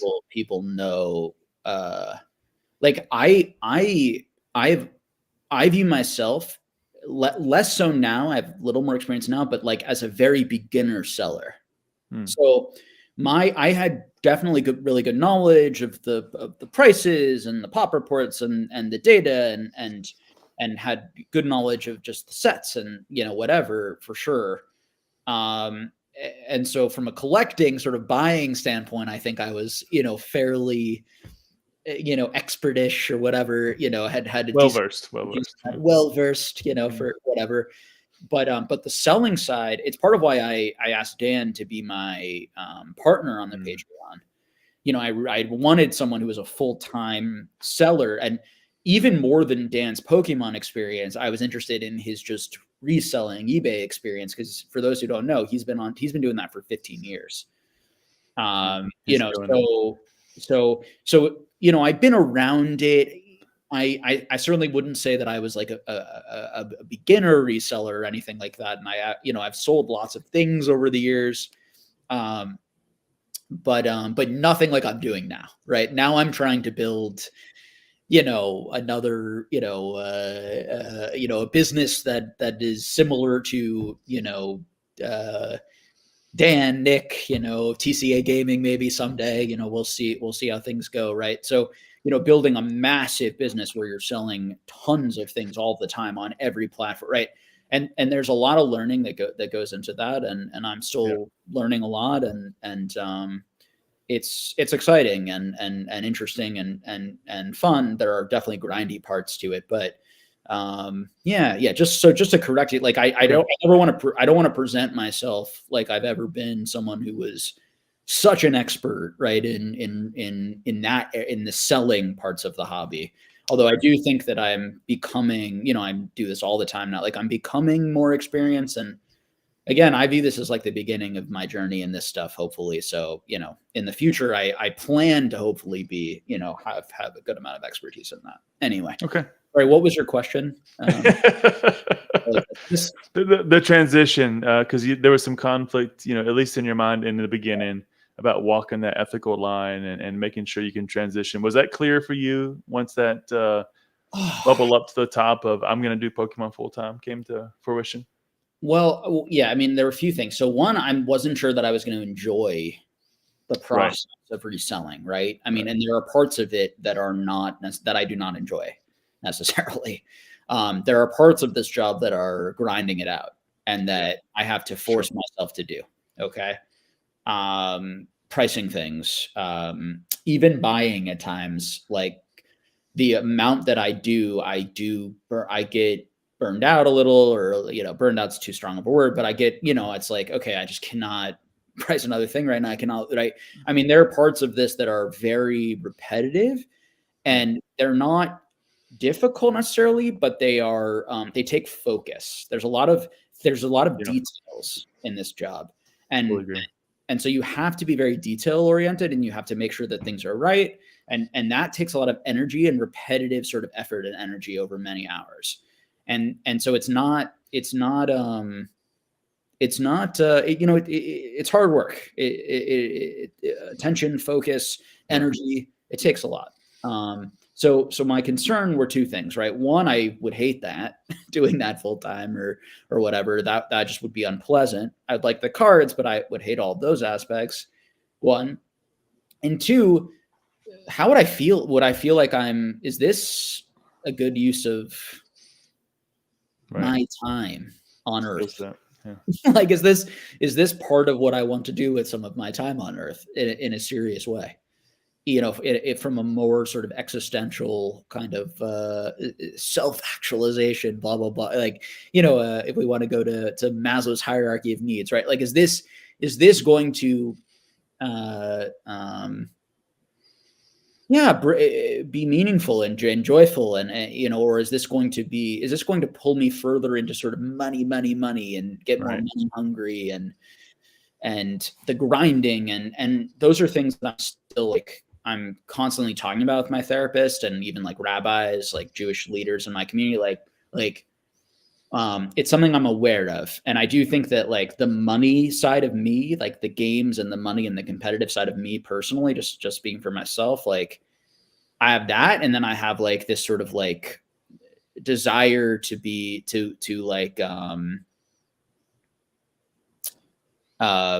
not hurt people. I'll put it that way. And so those two things can run into each other, where you have like competition and money, where you're like potentially taking advantage of people. Or where is that line, right? Like if I'm buying stuff at a lower price and I'm selling it at a higher, am I providing any value there? Or am I just using my intelligence and my work ethic to sort of manipulate and how do I feel about that? And where does it feel okay? Where does it not feel okay? Exactly. Yeah. That stuff, obviously I've been talking about on my channel for a long time. And I know, some people are interested in that. Some people hate it because it's uncomfortable or just feels irrelevant or feels judgy. I respect that, that it can be, but really, these things they're up to each individual to figure out where those lines are and what feels comfortable to them. And obviously making money you can be generous, right, with your money, and you can take care of your family. Like there's lots of good things that can come with it. The world is not so black and white from my view, generally. It's not, It so rarely is. yeah. Well, let's go back. How long have you went full time now? It's 5 months ago, 6 months ago, roughly. I would say I probably went like in September of last year. Okay. So I don't know how long that's been. Something like that, Okay. probably. Yeah, maybe a little bit more. I don't know. Something about 6 months. Yeah. Yeah. So, do you feel like it's a good use of your time? In some ways, I'm very satisfied by it. I feel very fortunate to be able to do it. It's mostly quite fun. And I do think about like, what am I going to do next? Or, what, I don't know if this is not something I plan to do at this level. Let me put it that way. At the level I'm doing it at, I imagine I will not be doing this for more than 5 years or so, maybe 10 years at the very much, and 5 years would be a lot. It might be only 3 years at this level. And then maybe I figure out a way to scale it back or hire some people or keep it being profitable, but then it takes not that much of my time. Becomes more back to that, like, I really enjoy it. I'm doing just the stuff I really like. I'm going to shows. I'm hanging out with friends. I'm collecting and engaging in the cards, and I'm still making some decent money from it, and that frees me up for another venture or something like that. But yeah, that's life. It's like, who knows? Sure, I have no idea. I'm still enjoying it now, and I but knowing myself, I eventually I'm sure I'll get bored for sure. Like I think that I'll get bored, and I think that I'll get the money will not be as exciting, and it'll sort of be like, well, what's what am I trying to prove to myself or other people? What's the point of me working so hard at something if I don't, if money is the main focus or goal of it? Yeah. When is enough? When is enough sort of enough of that? And then, Dan talks a lot about that, and I have a lot of respect for that, of feeling he has a certain amount that's sort of plenty and enough, and he feels very safe and comfortable, and he's very, very naturally is not competitive, I think, around money, or it's not particularly money hungry person.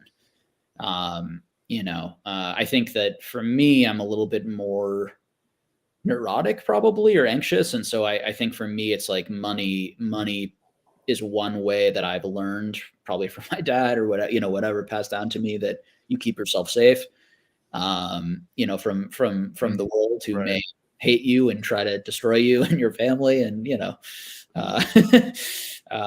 but anyway. All right. I think that connects a couple of dots, but we'll touch back on a few of them. I will say quickly that good to have you, Spicy Boys. I'm not sure if that's Nesto or somebody else, but glad to have you guys with us. Yeah, having advantages is always an advantage.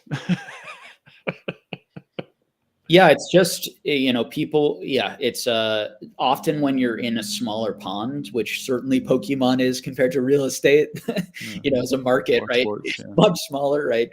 Collectibles in general versus, you tend to, it tends to be a little easier. There's less of, again, it can be easier. There's a lot of like game theory around that, like the top 1 to 2% of people tend to like own and dominate and 80%. And so if you sit down and you look at the math, it's like, it might be better for a lot of people to just really excel in a smaller pond than try to compete in a bigger pond. Because even though there might be a lot more money in that pond, the percentage they're getting is so tiny that whatever. Yeah. Well, and I think James spoke about that recently. He drew us a little pie chart on one of his videos and talked about, the top 2 or 3 sellers, and then everybody else is, such a small percentage of that. Yeah, exactly. Sorry, Walrus. The names come out. It's Dan. It's Nick. It's TCA. it's never. One day when I can be like Walrus. One day. When I say Nick, that's Walrus too, right? Come on, you're the business partner. It's 1 and 1 now, man. You guys are spoken, and honestly, it interchanges between the 2. I'm going to stop saying Nick and just say Walrus, and everyone will know what I mean is Walrus and Nick. I love it. I love it. All right. So you're in Pokemon, you're full time, you're about 6 months in. What does your business model look like? What is it you're doing fully? I know you got the Patreon thing, you're doing a little bit there. Sure. Yeah, what is your kind of structured business model that you would describe? Yeah, Patreon's is a very small part, I would say. It is not something I'm looking particularly to grow necessarily. Like, I appreciate everyone who continues to support me there and support Jen and I hope we bring value, and it's a way we can, stay engaged and we enjoy it, and it's sort of a nice balance, but it's not something I'm like, I expect to grow, I plan, whatever. It's a small thing. So the main part of the business is, reselling, buying and selling cards, right? And so I have a business partner that I've brought on, Dylan, and he's great. And he is more focusing on certain details around the selling side, although both of us do a lot of double checking of things that need it. But his focus is more particularly on the eBay and the inventory management, making sure that, and dealing with customers around inventory management. I'm doing pretty much all of the buying still, although that has shifted and changed a little bit. Again, we've only been working together a little bit, and he is definitely someone that I think more of as just like another, he could run his own business doing this, right? He feels like he's another person who basically has all the skills and the knowledge, and he'll rapidly learn too. He's already, there've been like a couple of like super tiny, like the tiniest mistakes in the world we're talking about, right? Like, I've made mistakes while we've been working together too, bigger mistakes than he has, but there are, a couple things that like you just only know if you vend a lot or you sell a lot. Like, there's some things that are kind of counterintuitive that are not hugely important, but like, oh, like this in Japanese tends not to sell that well, and we can sell 3 times of that in English.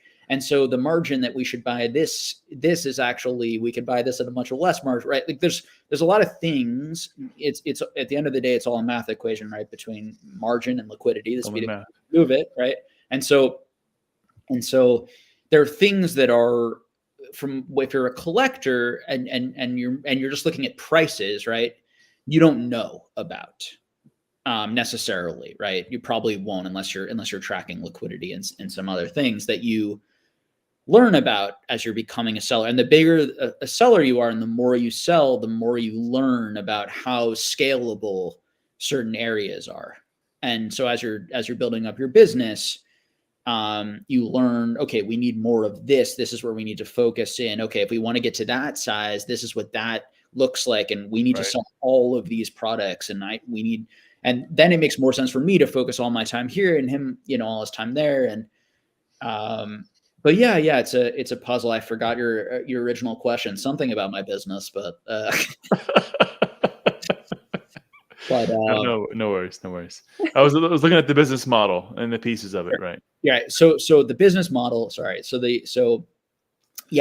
I'm focusing on most of the buying, most of the pricing, and then a lot of the vending and more of the larger sales, like wholesale, like doing the bigger deals. And Dylan generally is focusing more on the smaller transactions. The $5, $10, $15, $20, $50, $100, lots of those interactions. We're both doing everything though. So like I'm doing a lot of that stuff too, and he's doing a lot of the vending and a lot of the larger stuff too. So and the business model, buy low, sell high.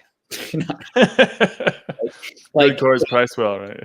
Yeah, there's a lot of like specifics, right? Like, I did a presentation on my Patreon maybe a couple of months ago, going a little bit more in depth and on that, where I buy, what I tend to buy from this place versus that place, how I'm managing inventory, and I'm constantly shifting and trying to keep things somewhat balanced. How I'm deciding, should we wholesale some stuff to get, to another reseller, or is this stuff we should list on eBay, or is this stuff we should take to shows, or is this stuff, where should we sell it? Right? Where do we buy this and where do we sell it? And how do we maximize the speed and liquidity and turning over the money as many times as we can, while also maintaining, as big of a margin as we can. And there's a lot of specifics in that, as any person who does cards know, right? That's where the expertise comes from people being in this for a while, right? And although I do think people who have collected and are super into sort of maybe the more markety investment side of the collecting, a lot of those people could probably make the transition, fairly easily. And I think there might be a little bit of a steep learning curve initially, but then I think I don't think none of this is rocket science. That's for sure. It's not but it's people who are good at games, people who are good at game theory and have a natural sort of sense for numbers. I think that's the type of person that would probably excel at this or do pretty well and find it pretty easy, I think. I think that answers your question here, Walrus. You're already a partner in another. I'm gonna call up your partner and let them know that you're trying to jump ship. Trying to cheat. Terrible, man. Terrible. He's trying to work for everyone. He's trying to get a piece of everyone's business. Exactly. Walrus is work. He's a troll in chat, but that's only to throw you off the scent of. Yeah, that's right. Who already own pieces of everyone's business. Slip in and take 2% of every sale. I see. Good stuff, man. All right, so that kind of gets us into the business model. Are you focused primarily on eBay, TCG Player? Whereabouts are you focusing on your sales outward? eBay is our biggest online. That's what we're trying to grow the most. But actually, we're probably making the most money or equal money just from shows right now. So we do. There are weeks we do multiple shows. We're doing lots of local shows and we're doing national shows. Nice. As we grow the eBay, we might be lowering some of that. We're also looking, we're always sort of keeping an eye on the streaming space and thinking about, do we want to live sell on whatnot on eBay, TikTok, whatever. And looking, that is something we're looking for talented streamers. We're looking for people who want to do that, particularly if they live in the Boston area. I'm not sure if someone needs that subscription, reach out, right? But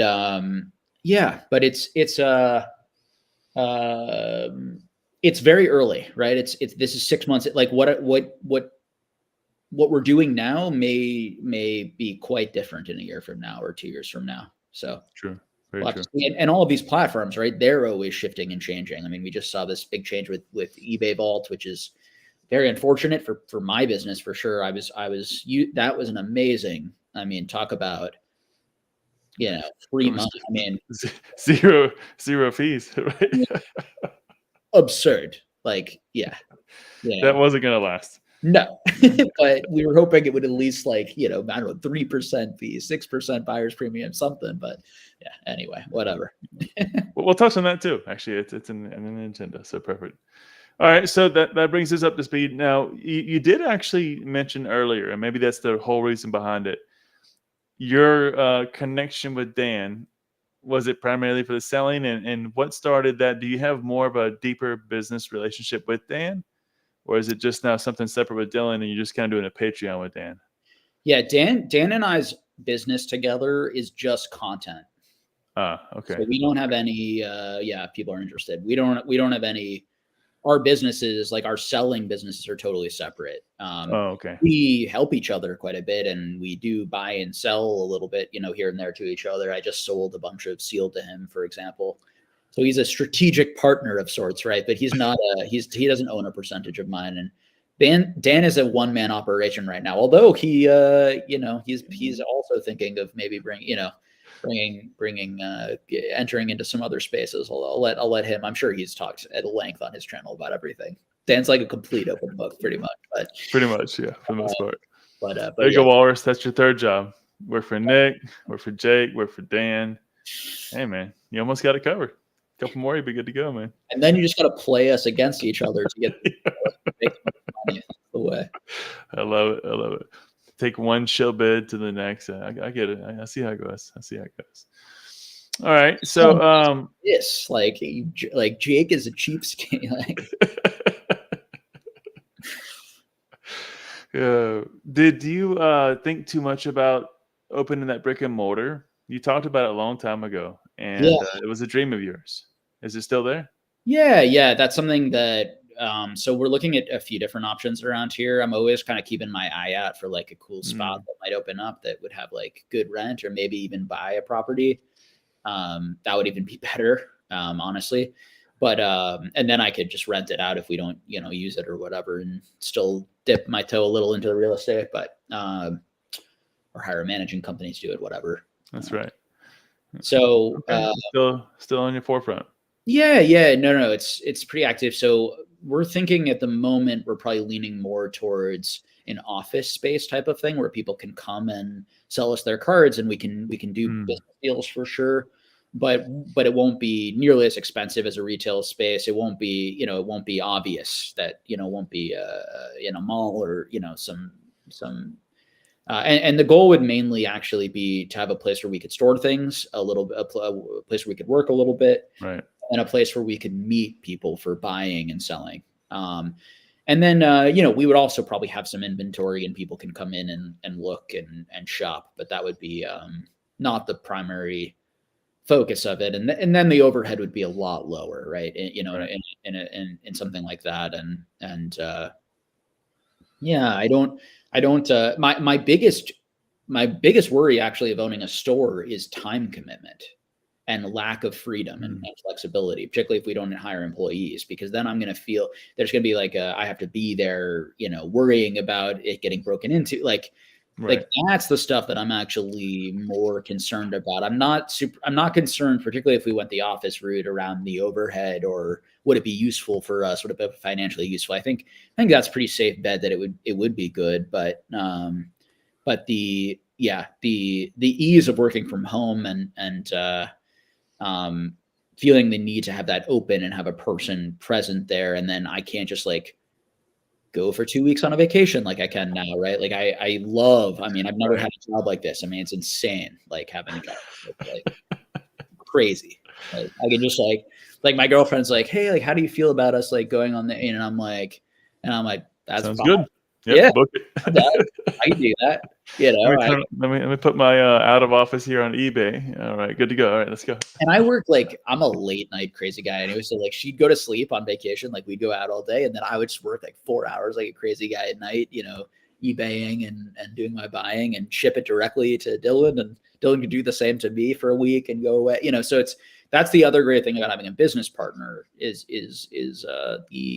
particularly if they can do everything and you can trust them. You don't have to micromanage, which I'm not an active micromanager anyway, right? It's you can help each other out and things don't fall through the cracks, and you don't feel, because I think that one of the dangers of this type of life is feeling like you can never turn it off, or you're losing money if you turn it off, or you're going to hurt your long-term growth or something like that, and for YouTube too. So that's right. Yeah, that's the thing. So, well, and I talked to Nick, old school Pokemon. Shout out to Nick Walrus. That's what I mean when I say Nick. Shout out to Weedle's Warehouse as well. I talked to them about their efforts on eBay Live. That's exactly the concern I would have, is if that's your primary source of revenue. Yeah, like you can't take a day off, like like other than your scheduled days off. Like if you're on live, 3 or 4 days a week, you got to be on live, otherwise you're not making money. So you have to kind of have that balance between the other sources, standard eBay, other places of selling, TCG Player, whatever it may be. I think the danger of something like that, particularly when you start mixing content, which is what that is, with the selling, is that it's like, well, if I don't feed the algorithm, if we're not running all the time, they're not going to push me. If I'm not making money, I'm not going to, right? Whereas like if you have an eBay store, it's just not the same pressure. If you don't add in that content, there still is, don't get me wrong, there still is quite a pressure to list and to update it and to keep it going and to keep selling and to, get big enough to be partnered with eBay. Like there's still lots of things, but I don't think it's quite as talking to my friends who are whatnot, the competition there, because really it's about like being at the top, like you got to be at the top of whatnot. You got to be on that front page. You got to, put content out there. Your viewers just need to know that you're always live there. You're always a place you can hang out. You're always going to bring energy. You're always going to be on, right? Like there's a whole performance element to that is a whole other job adding in. But that's also why they make money. They make a lot of money. I mean, I know people, right? They make more for their cards on average, probably, hopefully, I would hope, than I'm making for my cards. Or if they're not, they're getting a lot more liquidity. One or the other is definitely happening. Right. Very true. And the reason they're doing that is because they're entertaining and they're providing that entertainment, but that takes energy and work. And I was just over with Nick. I think some people in the chat I saw people talking about it, saw us, it was me, PK, Catch 'em All Collectibles and Old School. And it was during Old School's, one of his eBay lives. And I mean, he works so hard. I mean, talk about a person who's like a professional. I mean, we were idiots and morons and distracting him the entire time. And we sucked at opening the packs. We're so slow. Like, how do you like open these fast and look at the chat and like, and Nick is like a skill set. Yeah. And it's skill set, but it's also just the energy level. It's like the amount of energy that he spent doing that. I mean, either he's just a person with a normally high amount of energy, whatever, or just a high amount of energy, or it's like, then he's going to crash the next day. We could ask him, like, he would tell us, but it's hard. I think that's a hard, exhausting job. Fully agree. I mean, and I talked to, again, shout out to Chris at Wheels Warehouse, that it's just every 3 times a week, 4 times a week, especially when they were in the beginning, it was 5 times a week. I couldn't imagine. I do a live stream, once a month for right now. And it's just like, it's a lot. It takes a lot of energy out of you to run that. So I couldn't imagine doing it. And then having all the work afterwards, all the fulfilling and that mass amount, and then preparing for the next one and just keeping that machine running. Yeah, that's a lot.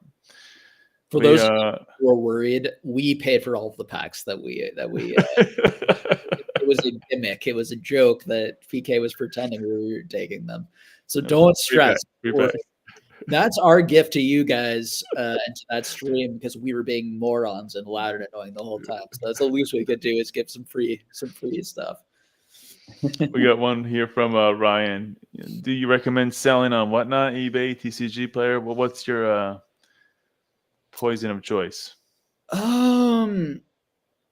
Well, so I mostly do eBay. I think that ideally there's reasons to do all 3 of these things can be the best, right? So TCG Player is the one that I know the least about, that I have not gone into as much. Now, my business partner, Dylan, he is looking more into TCG Player, and he's talking to people stores and other people he knows who do a lot of TCG Player, looking into like how much volume do you need to do for it to really be worth it and to do the whole direct thing. And that's his task. I fully trust him to research that. So I am very much not a TCG Player expert. But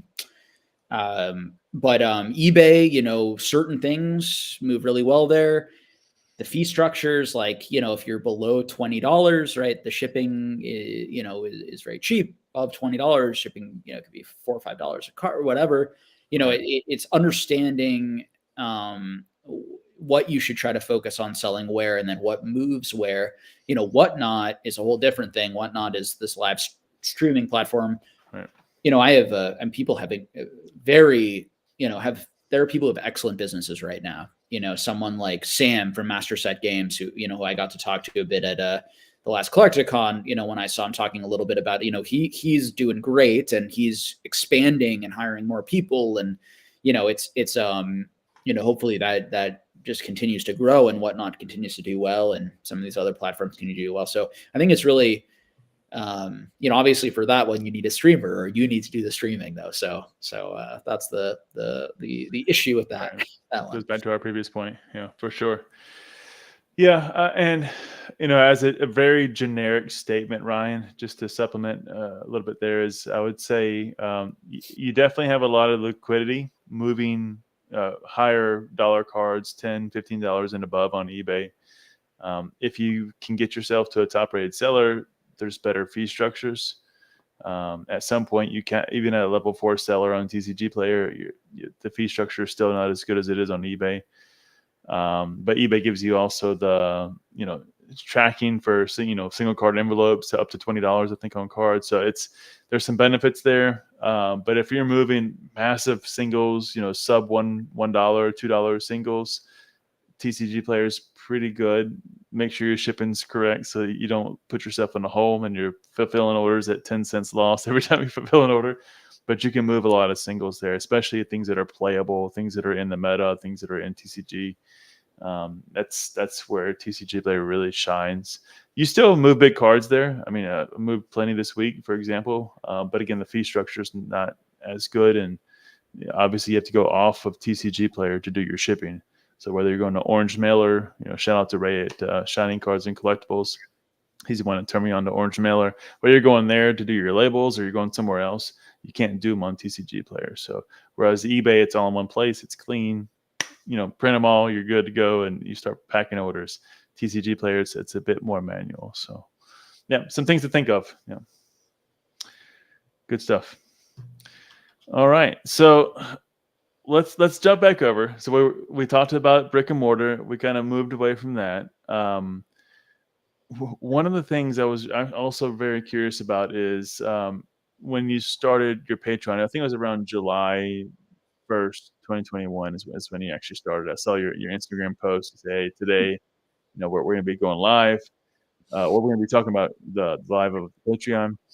And it also touches back to the previous comment that we made about you even starting the business, but it's even probably more so an impact here because you're now giving direct advice, much like our direct correlation, in your previous job, when you're helping people personally.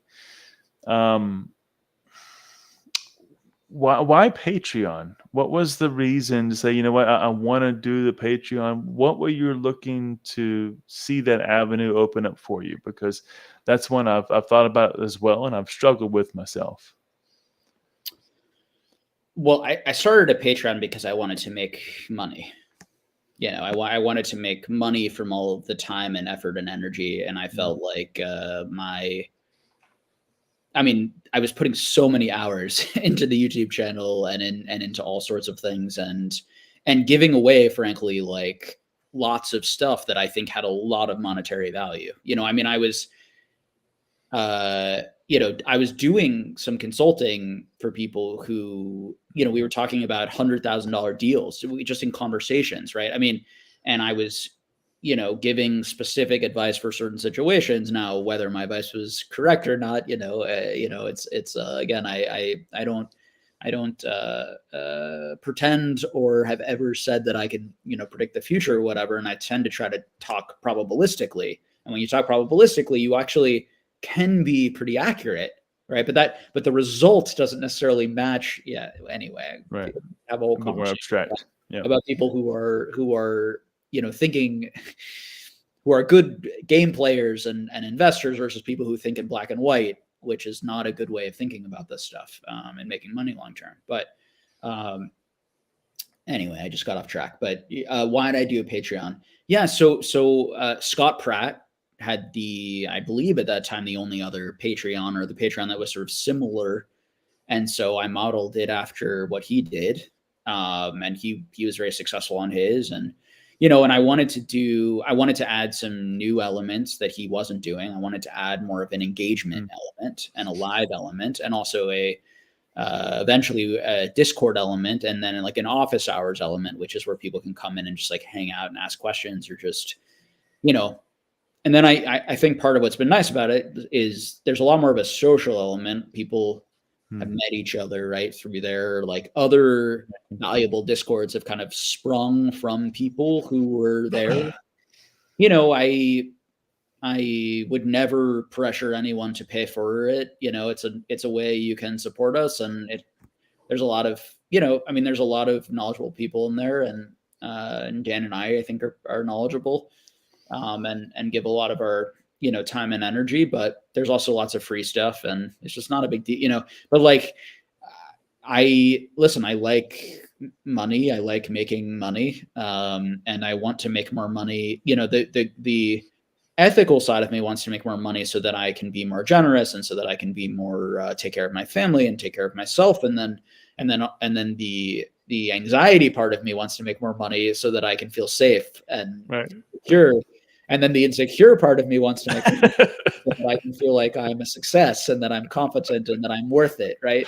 Like every human being out there, we're the same, so it's all of those reasons, all of those things. And, I do think that like, I think that particularly when I started the Patreon, like I probably knew the numbers like the best, or like one of the, I mean, I was such an obsessive, certainly the best publicly, content creator talking about stuff. I mean, in terms of like pop reports, price history, like just being in it, the grind, like, and so I felt like I had the knowledge that it was worth, that I wasn't scamming people or taking advantage of people for the amount of money. So I felt, okay, this feels reasonable to do. I've given away years of,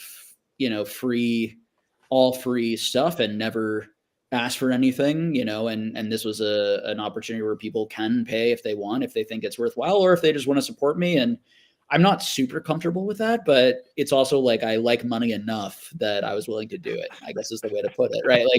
Like the whole thing doesn't make me super comfortable, but at the same time, I obviously, yeah, and then you have to deal with the negativity, right? Like I probably never would have gotten like basically any negativity from anyone if I hadn't started a Patreon, to be like, it's when you start charging money that it's like, if people think you're wrong or think you're, stupid or whatever, that dissonance, right? It's like, well, this person shouldn't be charging. This person doesn't know what they're talking about. They're a fake expert. That's where the anger comes from, right? Or this person shouldn't get this many views because they don't know what they're doing, or they've gotten all this wrong, right? That's where the online resentment comes from. So if you're successful at something and you charge for something, you're going to experience more resentment from people who disagree with you and negativity. Whereas if you stay sort of neutral or you stay small, like you might be saying the exact same things, but people are really like, whatever, like just a dude who has an opinion, like, but as soon as you're a expert, now it's like, you have to be right all the time. The magnifying glass. And that's, it's the nature of content creating. And it's why I hate it. It's why it sucks. I mean, I don't like it, but it's good for business, and it's helped me meet a lot of people, which have been good for business. And it's helped me make a lot of friends and just like meet a lot of people that I really enjoy hanging out. And I don't regret it, but you got to take the good with the bad, I think, in it. And there's some of both. Fully agree. Yeah. And I've thought about it many times, and back to your point, I've always struggled with, well, what would be the value? Because I don't want to just create one just to create one and not do anything that doesn't add whatever the worth is that we assign to it. So yeah, I'll still ponder on that a little bit and see where it takes me in the future. Walrus says, I met my girlfriend in Jake's Discord, but my wife is super upset.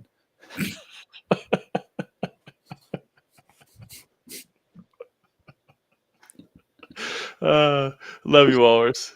Good stuff.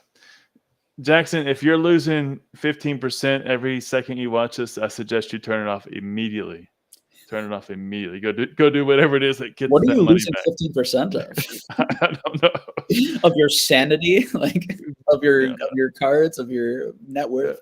Unless it's like your anger and disappointment. Unless you're losing those things, then yeah, go back and get something positive. Yeah. The good news is that every time you lose 15%, you're losing less each time because you have a smaller and smaller initial amount. You're gonna be at zero very quickly, Jackson. So don't worry. The pain's almost over. Pain's almost over. I love it. Well, that takes us as a nice segue right into content creation. So we mentioned it before. You have a ton of videos. I've been following you for quite some time, but obviously in the research, I was like, wow, I didn't quite realize how much was there. Love the early stuff, by the way. Really good. You you came into it very cautiously in the beginning and really naturally progressed your way through it. And you're really well articulated with some of your thoughts and your approaches on the market, what your thoughts are on the cards, the value. It was very good. I enjoyed watching some of that old stuff. And of course, you had refined it over the years, and I had seen obviously the more of the modern, later stuff that you had done. Sure. It completed very nicely. Um, but you stopped. What made you stop? I know you've said it several times that you hate making content, but was there some trigger there? Was it just the milestones you said that you reached and you said, you know what, I'm done? Or was there really something there to say, you know what, I'm walking away. I need a break. So people who like know me well in this hobby, like I had been talking about, like it'd been a year that I had like stopped enjoying making content by the time I stopped. And Okay. if you go back on my channel, like you can see that like I was not making nearly as many videos, I'm sure. Yeah. Like It was dropping. Yeah. so early on, I had things I wanted to say and I was passionate about saying it and I was excited to say it. And I didn't feel like other people, or there was that content out there. I wanted to create the content that I wanted to watch, basically. Right. There was not sort of like a market analysis, like deeper dive stuff, I felt, or if there was, it was more general, or there wasn't enough of it, or it was behind a paywall or whatever. So I wanted to create that. And I also had opinions, and it started a lot more, I think, rather than me sharing like my personal opinions or kind of like my probabilistic opinions is how I think about it. I was really just trying to give the arguments for everything. And I was trying to give, Right. and so, I already, right. I always felt like when people would just come and disagree with me or whatever, it's like, I've said all those, like, both sides of these arguments and these debates. It's like, it's fine. Like we can continue to have this and whatever, but it becomes very boring and annoying. And I mean, for me, like, obviously, I had that issue with Alex, with Nostalgianomics, that, was personal in nature, let's say, Right. just Yeah. sort of and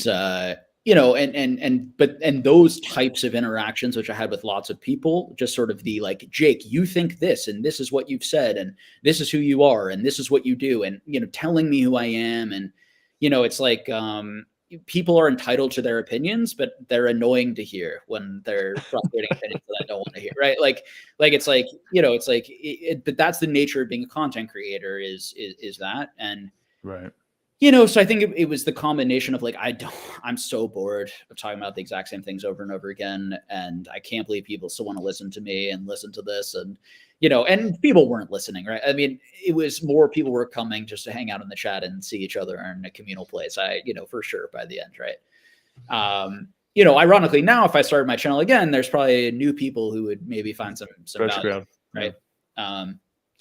But yeah. So certainly, negative interactions over years, Right. critical interactions, dealing with people who are frankly, just not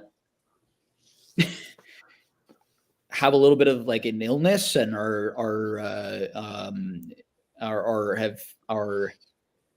I'm their boogeyman or something, or enemy, and developing some weird relationship with me when I don't know who they are. I know SM Prep back in the day dealt with like stalkers and dealt with death threats and things when it gets really extreme. Like it's, it's people, and I get it. And also like, I would rather be seen as a human being and people treat me as like a human being when we meet in person, than Right. me having to entertain you or be some sort of niche celebrity of sorts, of like, where it's like I have to be on or I have to entertain, right? Or like and now everything I do is somehow compromised by me wanting to entertain you or give you something, or like you're paying for something, and if I'm gonna take your time, I should entertain you, versus like, well, I don't have any responsibility, I can just lurk, which is like my true that's my true, like what I really like. And I know people think I talk somewhere, right? Like I'm actually, particularly when I don't know a lot about something, if I don't have anything to say, like I'm very quiet. So I tend to just like to listen and learn and take information. And so, yeah, so it's okay. you know, and I guess I hope I'd like to not cause any more drama, and it's I get angry and I get upset and I get hurt and I get passionate about things at times, which is also part of why people like my content and watch me, right? I mean, the reason why I had lots of views and why people watch is because I was a human and I showed emotion, and I but I don't like that. I don't like even if it was entertaining for people, like I didn't like it. You were in a good place. Yeah, fully agree. I just didn't. I don't enjoy being like your entertainment or the monkey who's dancing. It's like it's unpleasant. And that it doesn't. That's not to be critical, because some people I think love, like, again, that has like a negative connotation to it. But like some people love entertaining. Like I remember I met Ando on Listed Leaf and we talked about it for a while, and he was like, I'm a performer. Like he came to this enjoying performing and wanting to be a performer, which is awesome, right? Because that's the job. The job really within Pokemon, entertaining people, right? I came to it annoyed that, like, feeling like there should be more of this specific viewpoints and these specific ideas out there, and being a little bit more of like informational, style. And then once I had said all of that, I don't have a joy. I don't get it a lot. Energy gets more zapped from me from being a public repetitive and an entertainer than it does added. Whereas some of these people like PokeRev, and they seem to just thrive as entertainers, and all the power to them, because they entertain a lot of people and they make a lot of people happy, and they and I'm sure when I made videos, there were some people who looked forward to them, and there were, it was a nice thing, because it was like, oh, here's something I can watch now. I'm a little bit less bored, and that's nice, but it's not a natural fit for me, I think. And I'm the same way when it comes to energy being zapped. I talk to my wife all the time. Like, she loves doing the parties and like going out and hanging out with friends. And for me, I do it because I don't want to be antisocial, but it's super depleting for me. It's like I get home and I just want to go to bed. Like, it's a lot for me. It's a lot. And it's like, if I'm not making money from it, if I'm not helping people really, because I'm not saying new things, and if I'm not like, making new connections or enjoying myself or it's helping my business, it's like, what's the point? Like, and it became like people would say, hey, I'm really excited when you come out with a new video. Like, I want you to do a new video. And I would feel like little tinges of guilt actually when I would run into those people, because I was like, it's like, on the one hand, it's really nice. Like, thank you. Right. It's like they're trying to compliment me and say something really nice to me. Yeah. On the other hand, it's a little bit of stress of like I don't want to, and I don't have anything to say, but like, if people want it, I guess I'll turn on my camera and let you, and for a couple of hours and whatever, like, and I listen, anyone who likes me at all or has any positive feeling towards me, I really appreciate it. Genuinely. Like, it's nice when other people in the world have a positive regard towards you and have a positive feeling. But as a content creator and an entertainer, it is overwhelming. I prefer that on an interpersonal one-on-one friendships than I want to be some sort of guru or online figure, even though of course I was tiny in the Pokemon niche, but I can only imagine how big people feel. I couldn't imagine. Well, and keep in mind, Jake, it's just like we talked about earlier. People think they don't have a positive impact on the world, and you may think you don't have anything positive to say, but when you dig deep down, you really do.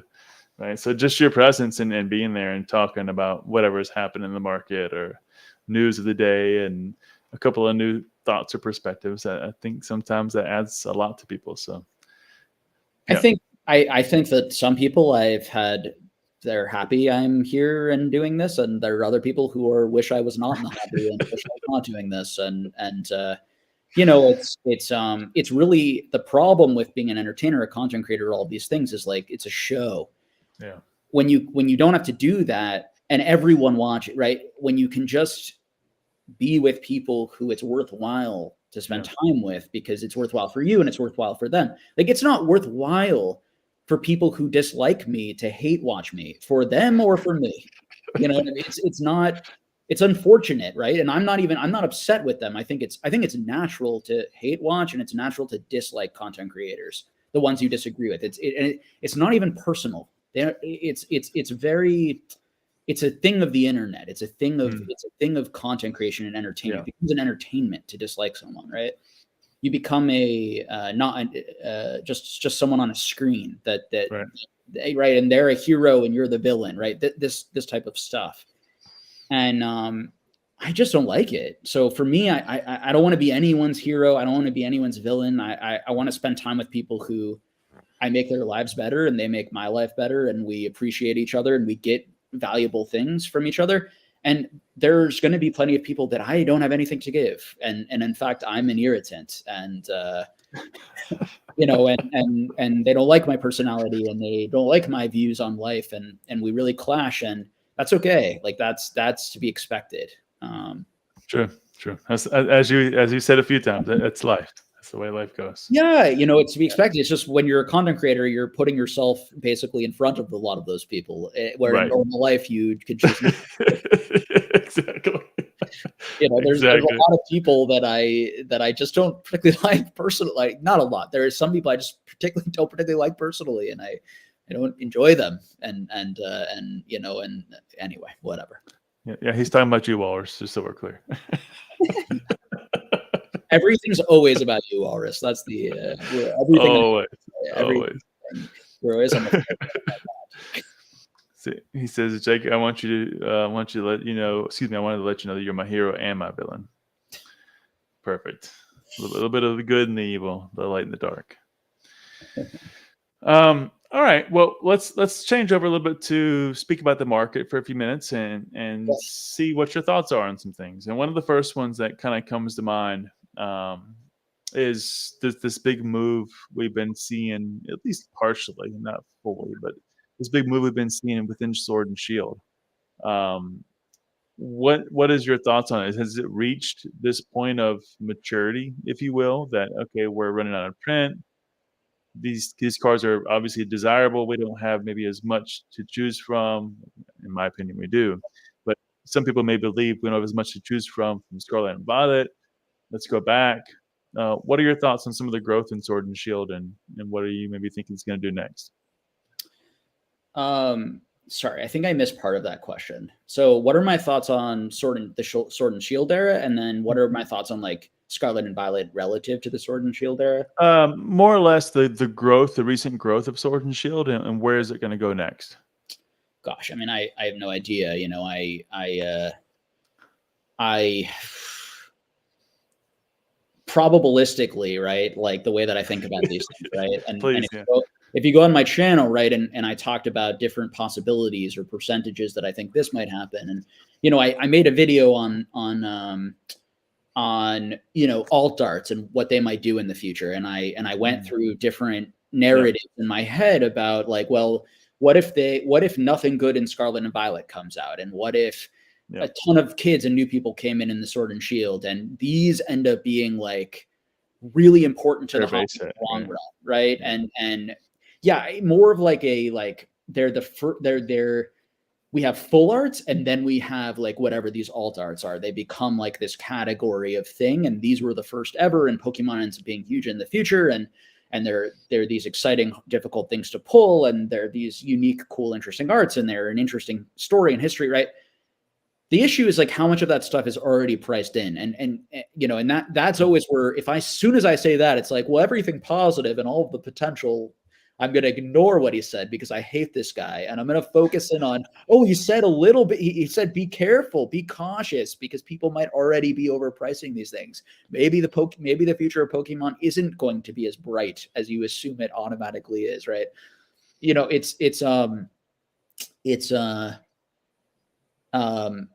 It's crazy to me, the lack of humility, and again, often the people who they think I'm not humble anyway. It goes back and forth, right? But like me, the utmost lack of humility is thinking that you can predict something that is unpredictable, in my view, and must to me come from a place of insecurity of like, I need to know things I can't know, and I need to pretend that I can predict things I can't predict. and I need to tell lots of people that.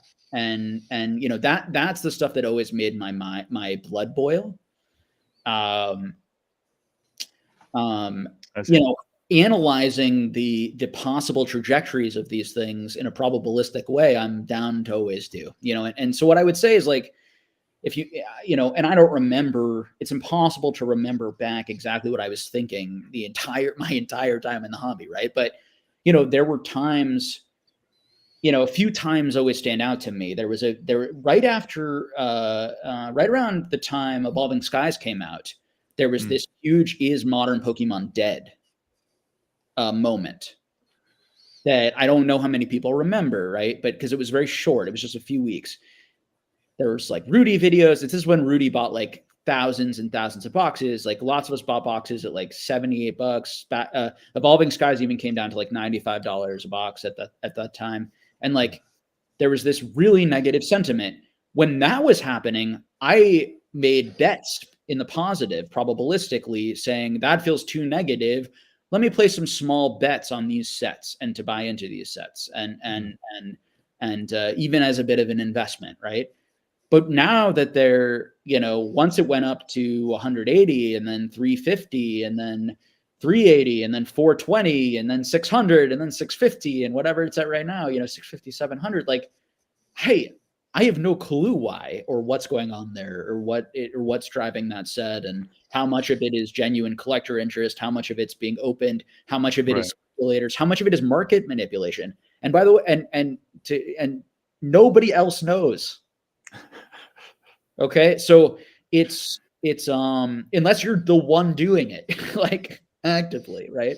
So, or have some sort of, you know, behind the scenes knowledge. And so a value investor, as the price goes up on something and it's the same item, either you made a miscalculation early on and it was actually a lot better than you realized, and now you should reevaluate and maybe you buy in at a higher amount.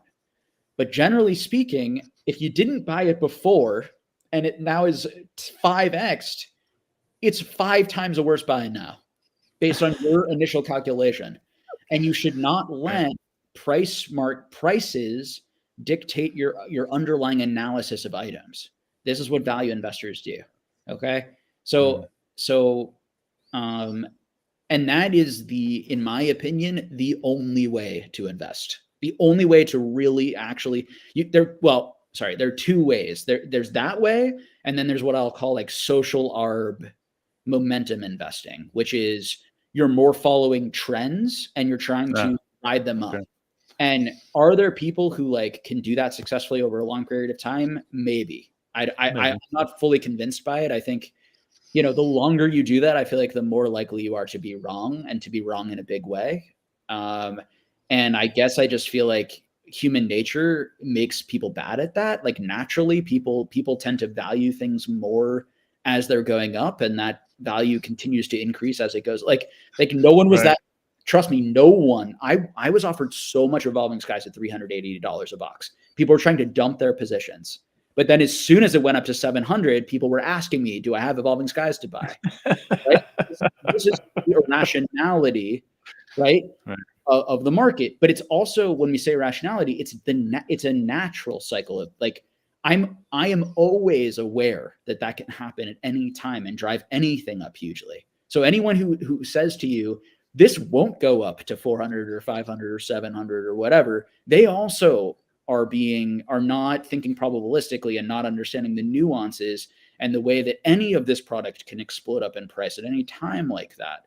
You know, now, you know, with the right sort of narrative, the right sort of moment, the right sort of attention, but predicting that accurately, you know, I don't know how one would go about that. I think people, I would be very careful listening to anyone telling you that they can. So, I would really just not listen to them at all if I'm being very, like immediately, like, but you know, that's a little mean, but you know, whatever.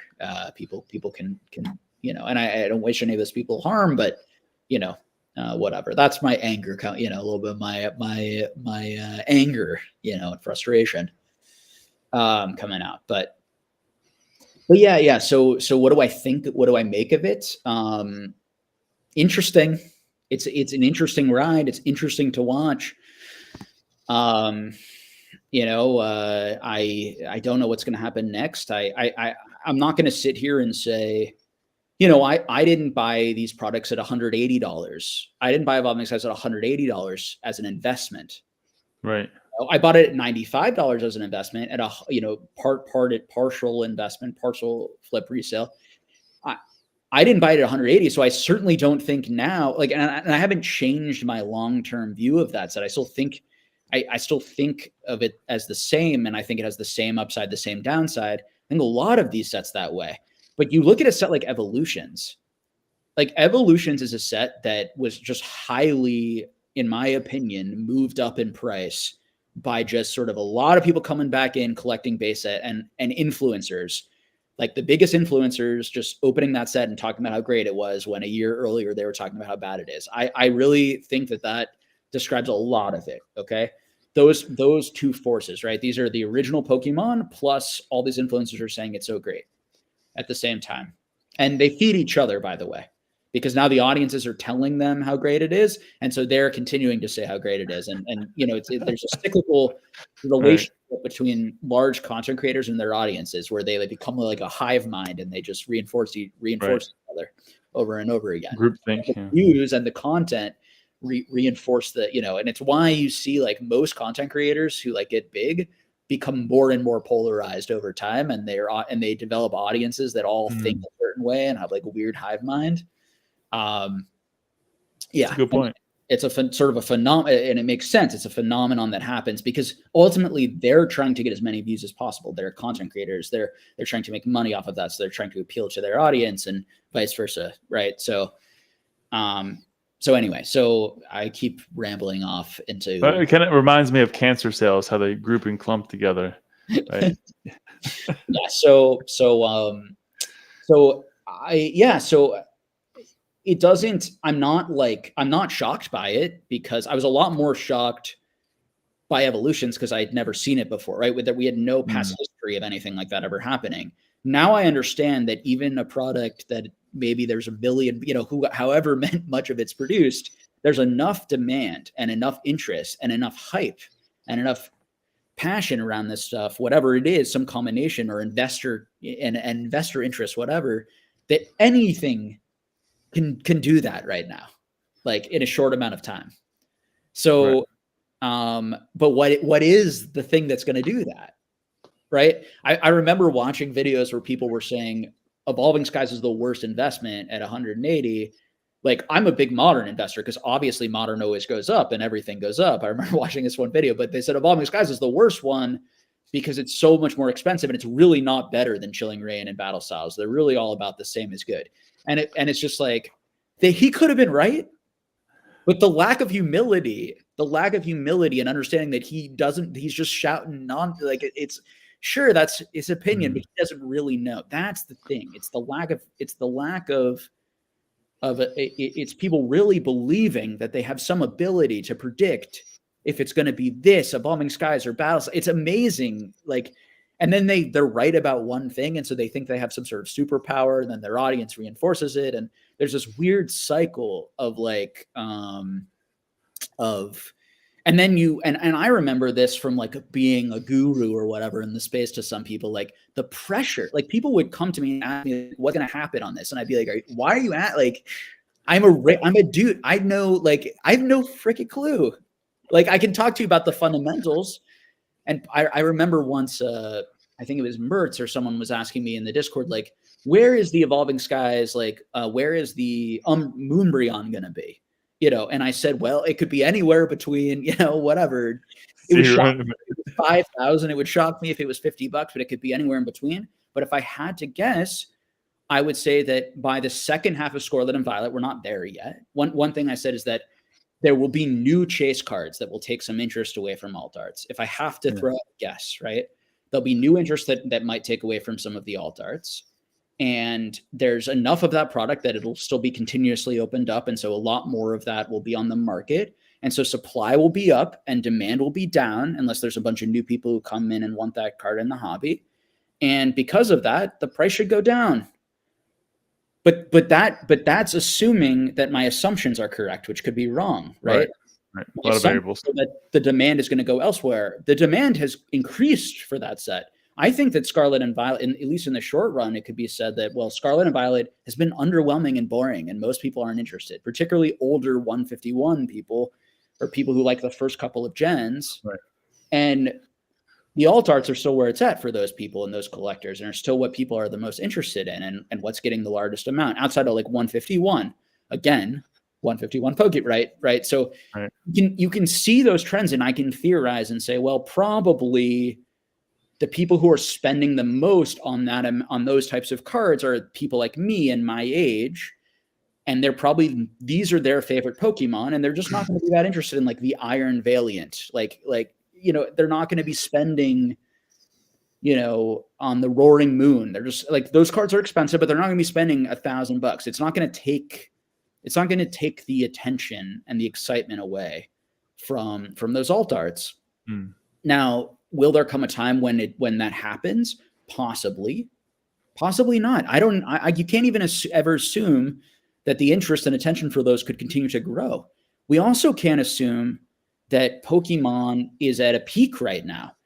Pokemon could be in an infancy, and the hobby is actually way smaller, and the print runs for these things are going to be small compared to the print runs for things in 15 to 20 years. Yeah. Right? One thing I talked about is like, we only know it was the junk wax era because of hindsight, because we said it's the junk wax era in sports, and because they printed way more than they then ended up needing, right? Like, there just weren't enough collectors for all of this. We won't know that until like there's a ton of it printed, but like there might be a ton more people who want it. But there's risk in all of that. There's risk, and if your analysis at 180 was don't buy it, but now it's buy it at 700, it's likely because you're just it's just the emotional hype, and it's the fear of missing out, and it's the greed. And the more people psychologically buy things out of that, the more a bubble forms. And then eventually, because people are buying this, they're just buying it to make money. They're just buying it they don't want to miss out on the gains. They're not buying because they're collecting it, because they like it. It's not building a good solid floor, right? And so that's just how markets work. And so I was always kind of like flabbergasted that people were like disagreeing with me. It's like, no, like that's how markets function, just fundamentally. Now, can we have an intelligent conversation about sort of the odds of the demand side and this and the complications? And it's like, well, you are more bullish and I'm more it's like that's fine. Those are personal things. But it's sort of like, if we can't agree on how markets function and how markets work, it's like you're just talking past each other, at a certain point. Fully agree. Yeah. And basically, I'm just saying things that like everyone already knows who like has watched me and is engaged, and it feels good to hear it again, because it's like everyone else is crazy and we're the sane ones. It's that sort of echo chamber, where it's like it feels good to like talk to someone else who like gets it, but it's pointless. It's that echo chamber. There are people just gonna see things very differently. Part of it is a personality thing. There are people who are just a lot more black and white than I am. They get very frustrated with my personality. I'm a fence sitter. I'm always talking probabilistically. My nuance is actually bullshit. It means I'm not saying anything rather than me exactly the right thing, right? Whereas I view them as saying nothing, bullshit and nothing. With the level of accuracy that they're attempting to put the out. lack of nuance, right? To me, it's like you're saying nothing valuable at all. You're saying obvious things, right? But and so it's interesting when human beings. Yeah. And then the content creation around that to analyze all of it. It's just silly. So, at the end of the day, my advice to people is like, we're all don't hate anyone. Okay. If you don't like people's personalities, that's you not liking their personality. That doesn't mean that other people don't really like them and appreciate them. I brought up Alex's name, so I'll say his name again. There's a lot of people who really appreciate Alex and really like his personality and enjoy his content. And that's great. And people who don't shouldn't be a dick to him. They should leave him alone, and vice versa. Like, it's and that goes for any, there's lots of other people, right, that could fit that mold too. I mean, my attitude is very much like, it's personal. It's not Like it's not, and it's not useful to debate personal stuff. Like it's like, we're never going to, like, these are personality issues. These are ways of thinking. These are deep, fundamental, philosophical ways of thinking about the world, about things, right? These are big differences. These are not, and it makes sense to debate people with different opinions, but who have the same, there can be foundation. Yeah. So anyway. You know, but you do call it out well, in the sense that without that foundation, continuing the conversations can often lead to just frustration, because you're not even talking the same type of context. It's always just you're somewhere else, and so without that, it is hard to have, I would say, a respectfully intellectual conversation. And it's bad for everyone to be antisocial. Yeah. It's bad for everyone, right? Like, the more pro-social we can be, even with people that we disagree with, or we have personality clashes with, or issues with, the more we can understand that there are personality issues here and differences. And let's simmer down, and let's be kind to each other. And if you don't like someone, probably don't watch them, which is like totally that, like, great. Like, you know, there's an endless amount, right? So it, you know, the toxicity and the gaining clicks off of drama and the gaining reputation or prestige, you know, I get it. And I get why people like that, and they search that, and it works. I mean, people build their whole content businesses and entertainment businesses. Now, I am not an entertainer. I have no interest in I'm a singer, and in that context, I'd be happy to entertain people. But like, in this context, I'm looking to actually have like conversations and not be entertaining. And so it's it becomes a, you know, I would even get the feeling that certain people, like, people would intentionally antagonize me because it would get more clicks and would be more entertaining, right? To have personal sort of animosity. Right. And because then people get to feel like the hero. It's like, well, one person's the hero and one person's the villain, right? And that's a lot more entertaining. That's why people watch so much political, you know, stuff, even when they're not saying anything. Like, there's no real, you're not learning anything. Like, there are people, like, you can watch 50 hours of political commentary and you could know absolutely nothing about the subject. It have all sorts of emotions and feelings, you know. And I'm not even I think that stuff can be entertaining and enjoyable when you're a lurker. I just don't want to be the, you know, the one in the seat being the entertainee or entertainer. It's not for me. I'm not built for it. I don't enjoy it. I don't like it. I like being. So yeah, we'll sit back in the chair and we'll relax. We'll just have a good conversation. Yeah, don't worry. I see PT CG Vlogs came in. Good to see you. Appreciate you stopping by. I've seen you bounce around IG and other places, so I'm glad you made it to the live. Thanks for stopping in, man. We got Sterling as well. Good to see you, Sterling. Thanks for hopping in. Sorry, the emojis don't work here on Streamlabs, but I see you dropping the Charizards in the chat there. One from Walrus here. Jake looks like he would buy out the popsicle stand, so only he can stand cool on a summer day. Wow. He said one that was pretty brutal in the live I did with Nick. I can't remember it, Walrus, but it was like, oh man. Yeah, he hits hard sometimes. He hits hard. I take it all as love. What he's really saying is, "Hey guys, I love you." Oh yeah. Oh, yeah. Thanks for being here. That's what he's really saying. That's okay. He can't express his feelings. That's all right.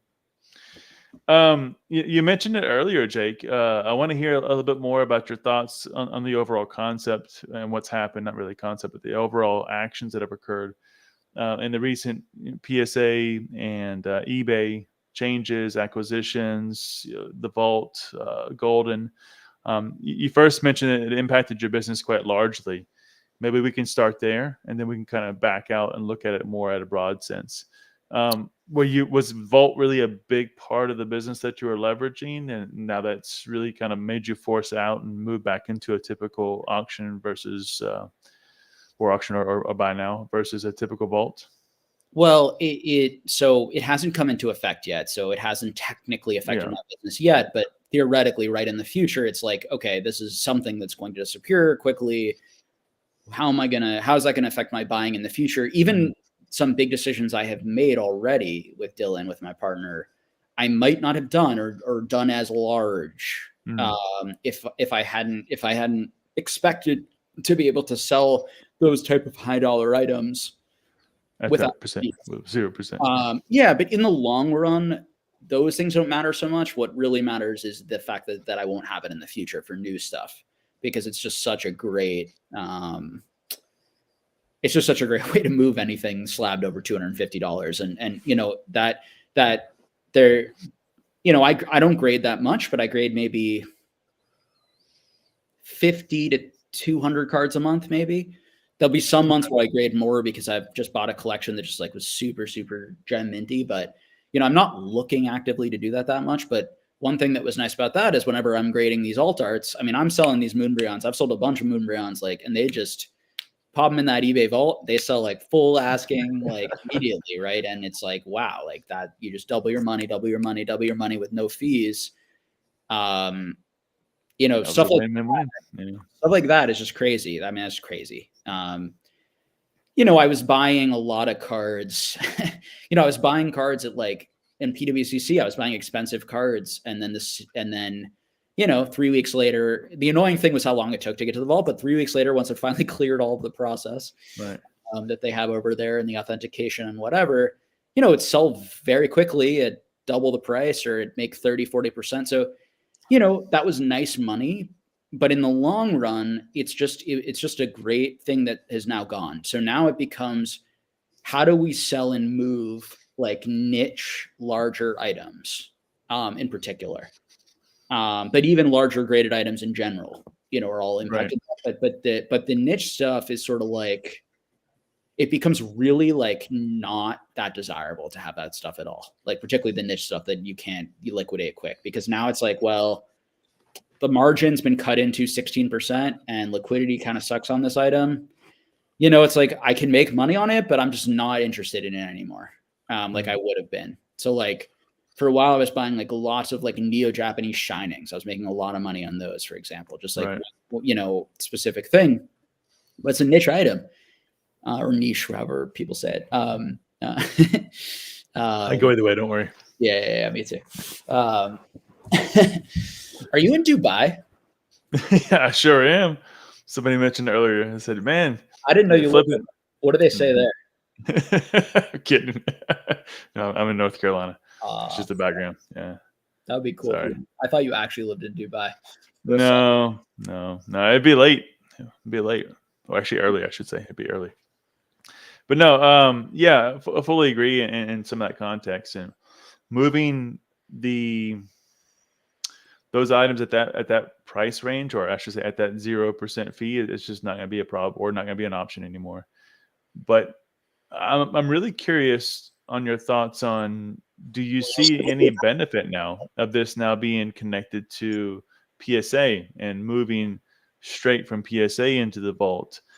Granted the fees, but do you see any options there to optimize your business process, selling? You know, obviously you're not shipping. It kind of creates a whole workflow for a cost, and it only works out if it's a certain profit margin.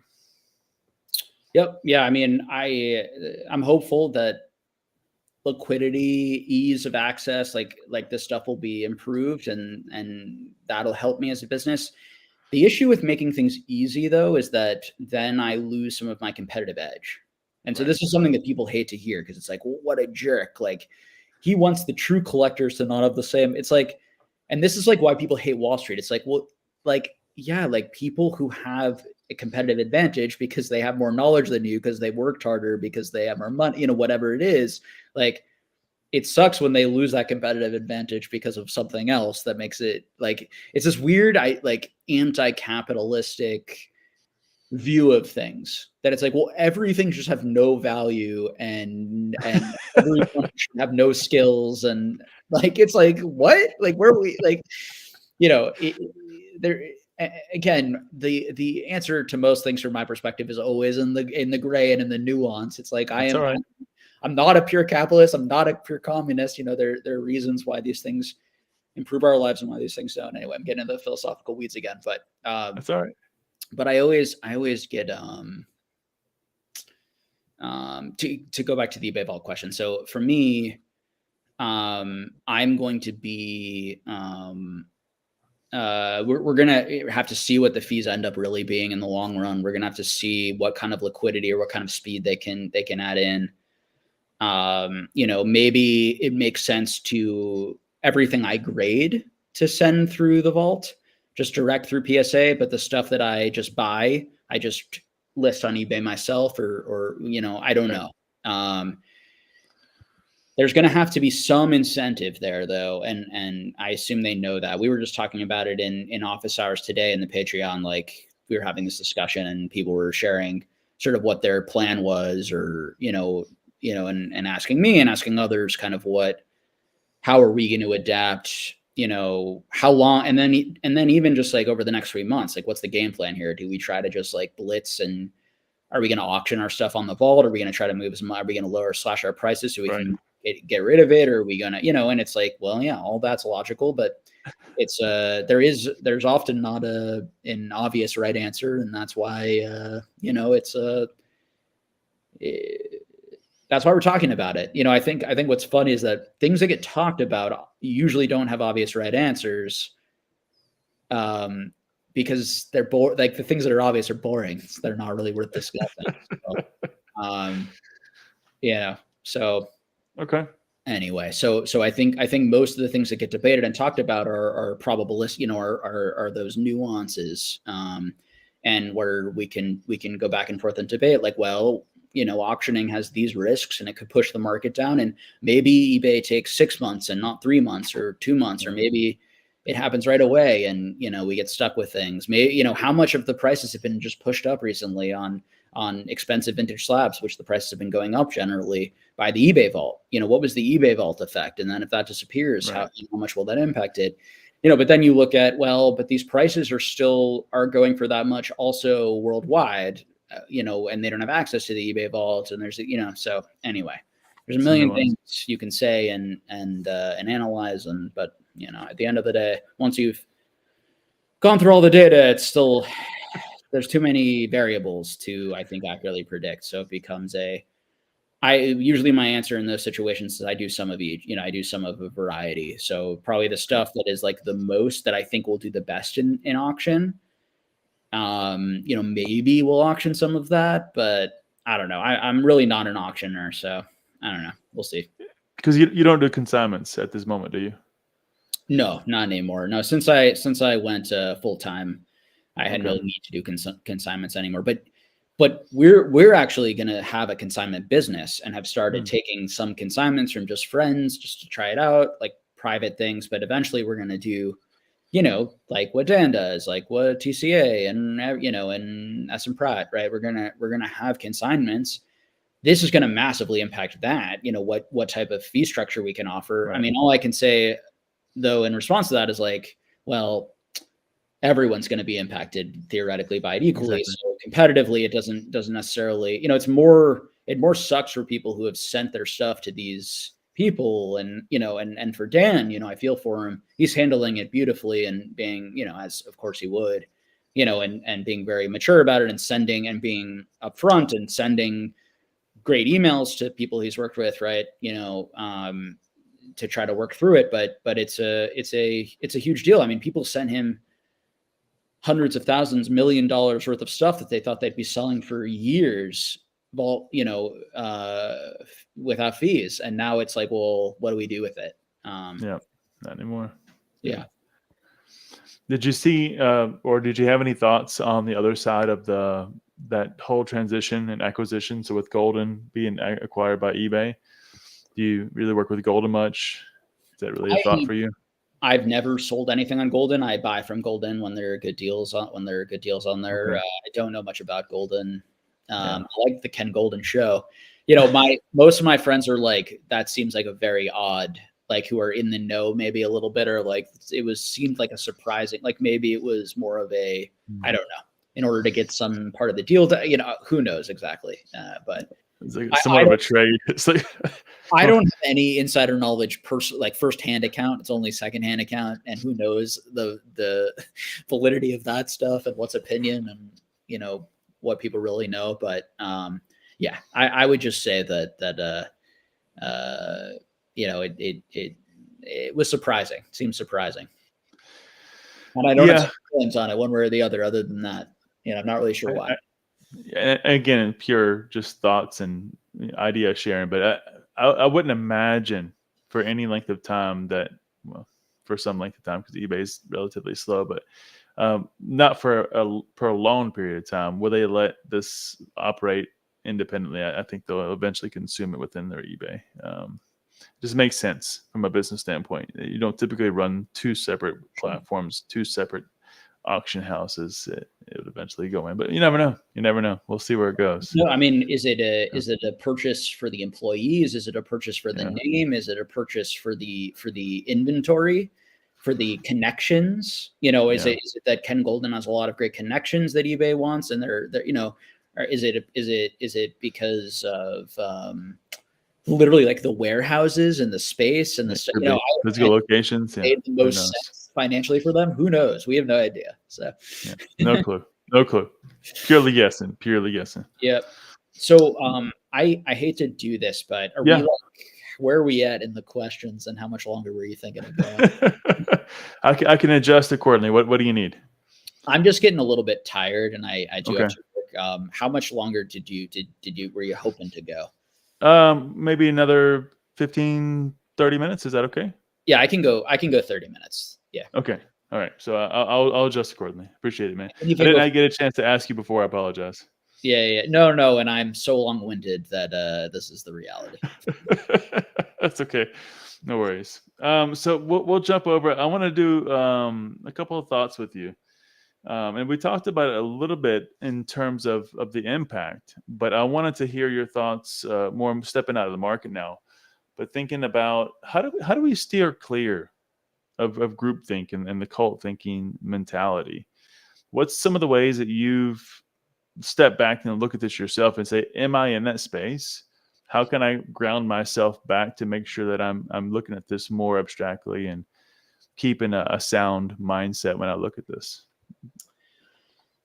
I think most people do a pretty fine job of that. I think it's a very small minority. It's just can be a loud minority who is really what I would say not thinking particularly critically or not really analyzing deeply kind of what's going on.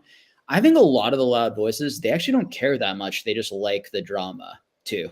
So I don't even think those people are necessarily in groupthink. I think they're just enjoying being on a side, and they're enjoying the content in whatever it is. So I'm not as, I do think that when you look broader, like on a political level, I do think like it has been shocking to me on that level.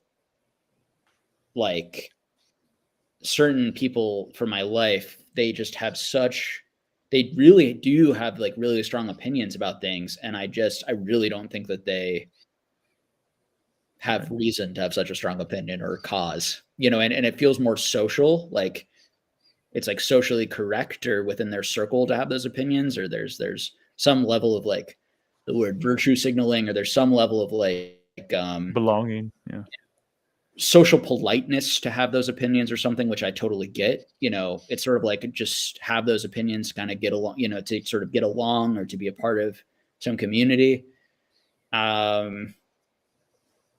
It amazes me, I'm Jewish, and this whole Israeli Palestine, we don't need to open up a very difficult thing, but it's amazing to me how many military experts there are in the world on either side of the continent. It's like people have very strong opinions about things that are probably extraordinarily complicated, and it's horrible to see suffering and death. But unfortunately in life,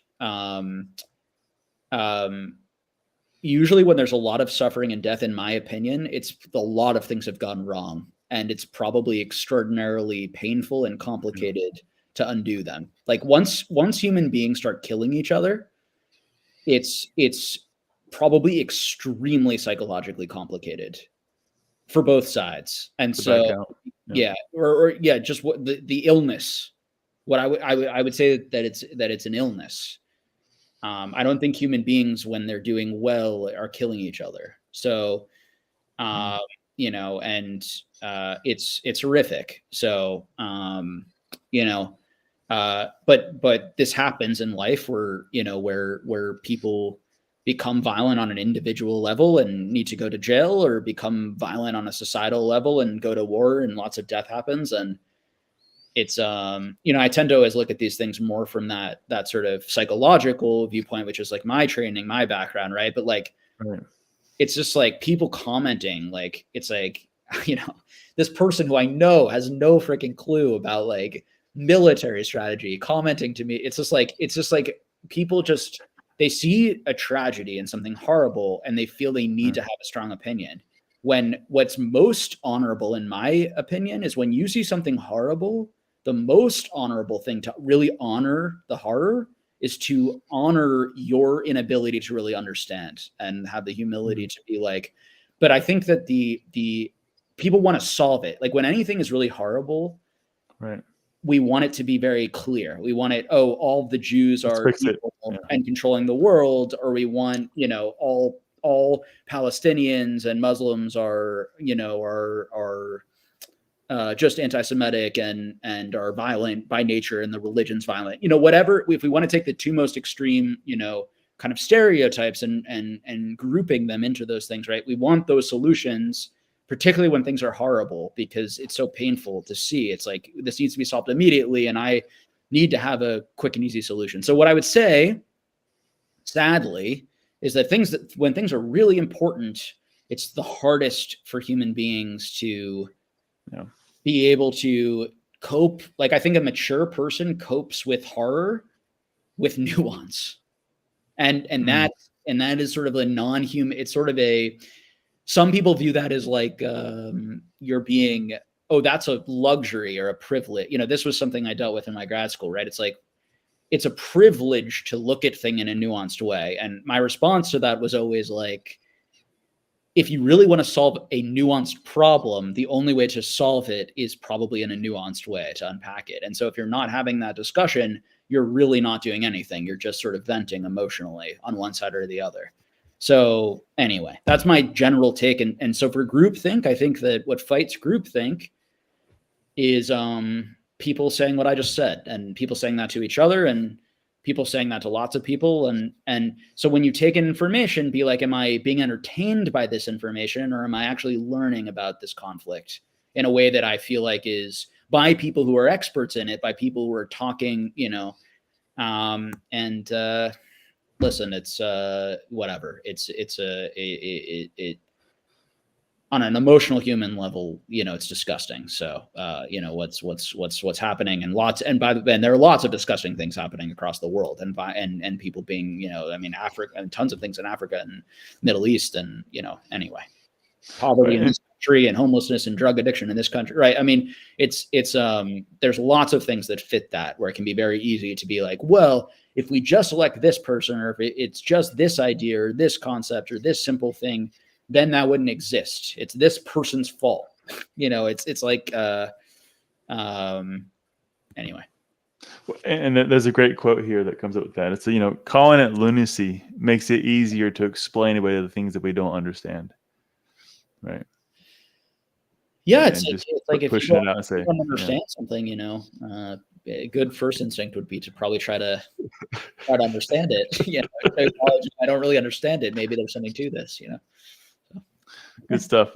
One other topic there in that same little kind of area, but a little bit different, is you spoke one time about you know, the challenges of ethical marketing, which I think was a great way to put it. Sure. And looking at people's, you know, intentions and the marketing that comes along with that, and when they're a very good marketer. What do you think is the difference between somebody who really truly deeply cares about the audience, the community, whatever it is that they're building, you know, behind the business and the brand, and truly caring about them, but then also having ethical marketing, because that's a really fine line where things can easily be mixed and you go down a path that maybe takes you one direction or the other. Yeah. So two things I would say about it. One, so I did my senior thesis in college on altruism. Does altruism exist?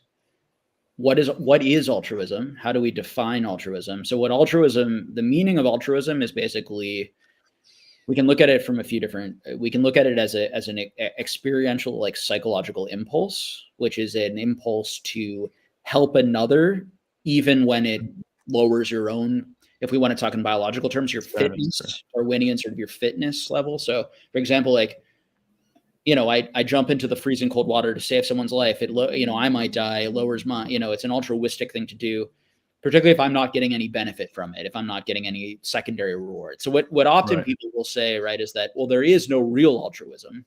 People just do altruistic things so that they can get the reward for it, right? And that really altruism is sort of there's a debate on that, or there's only really kinship altruism, which is altruism for your own family. But that's actually genetic and biological. Anyway, I won't go down a too deep of a rabbit hole on that. But to answer this question honestly, that's where you have to go. I mean, you have to go, like, are we capable of human beings of altruism? Or is the best thing that we can do sort of more of a reciprocal altruism, where we are doing things to get desired results for ourselves, but ultimately, but those things are pro-social and they lift sort of everyone up. They're cooperative in nature. Right. Now, I argued in my I was going to say, what was your point on the paper? Yeah. I argued in my paper that we have what I call altruistic impulses, which is the impulse in a moment just to help someone. And that what I don't think what's part of that impulse is the reward I'm going to get after. I think that can be a secondary thing you think and feel. But I think there's also an impulse that we have that's just like, someone is suffering and I can do something right now. And it's not, you don't think, it's a reflexive, I'm just going to help them, right? Oh, it's easy for me to help. Will help. And then a lot of the secondary, because the way I think our brains work, I almost think that our altruism is almost wired in almost the animal, a deeper sort of reflexive reaction to things, whereas the higher level functioning is where we're a little bit more of that, like,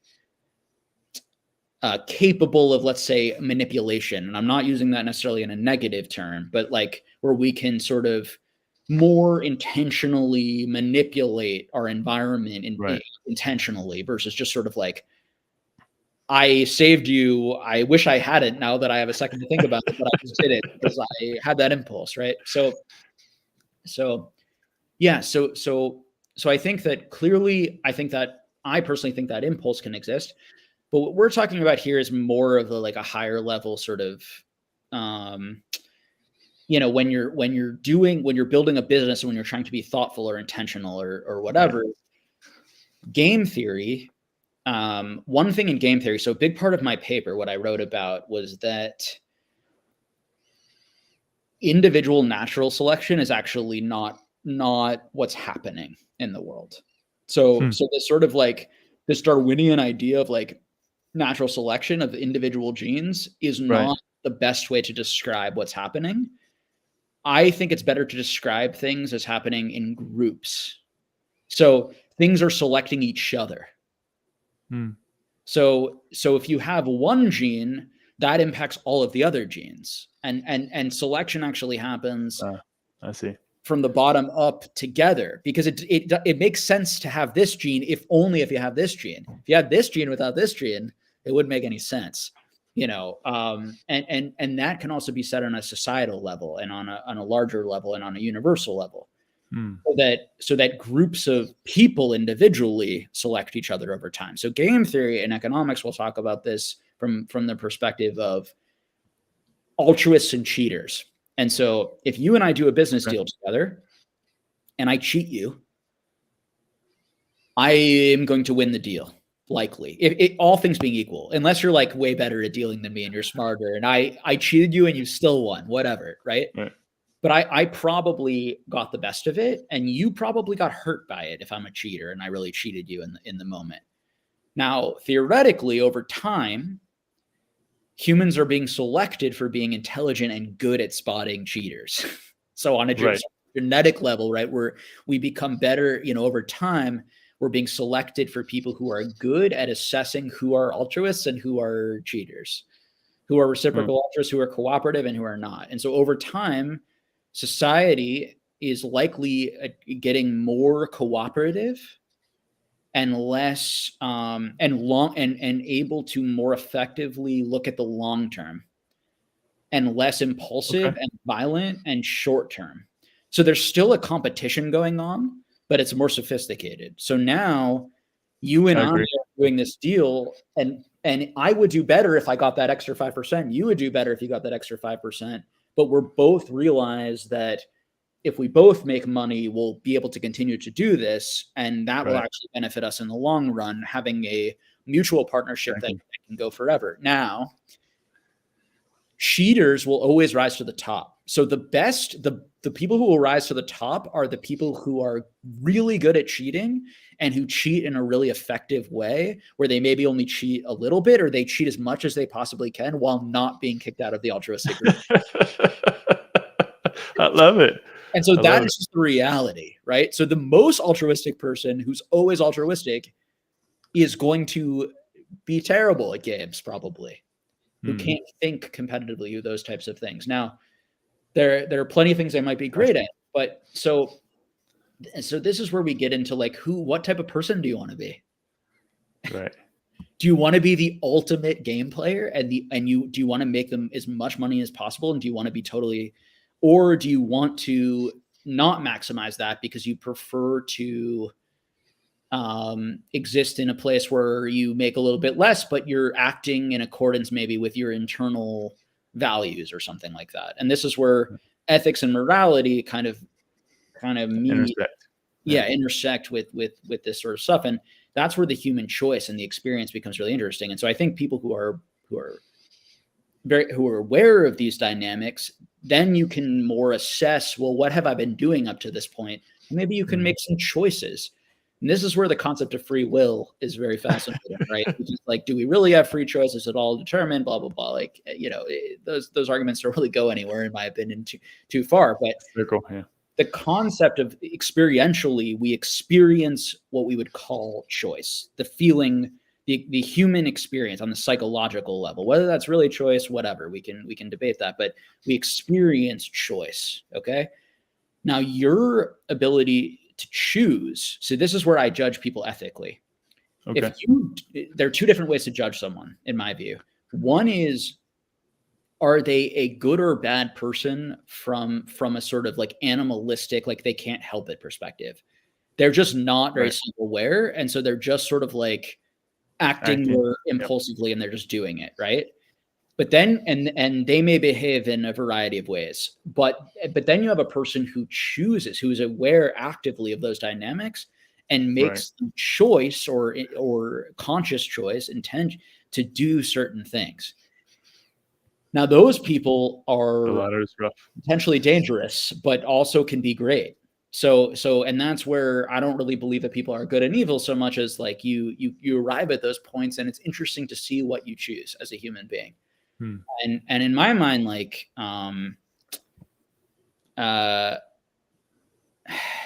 first of all, like when I think about, so I'm someone who I used to lie a decent amount when I was a little kid.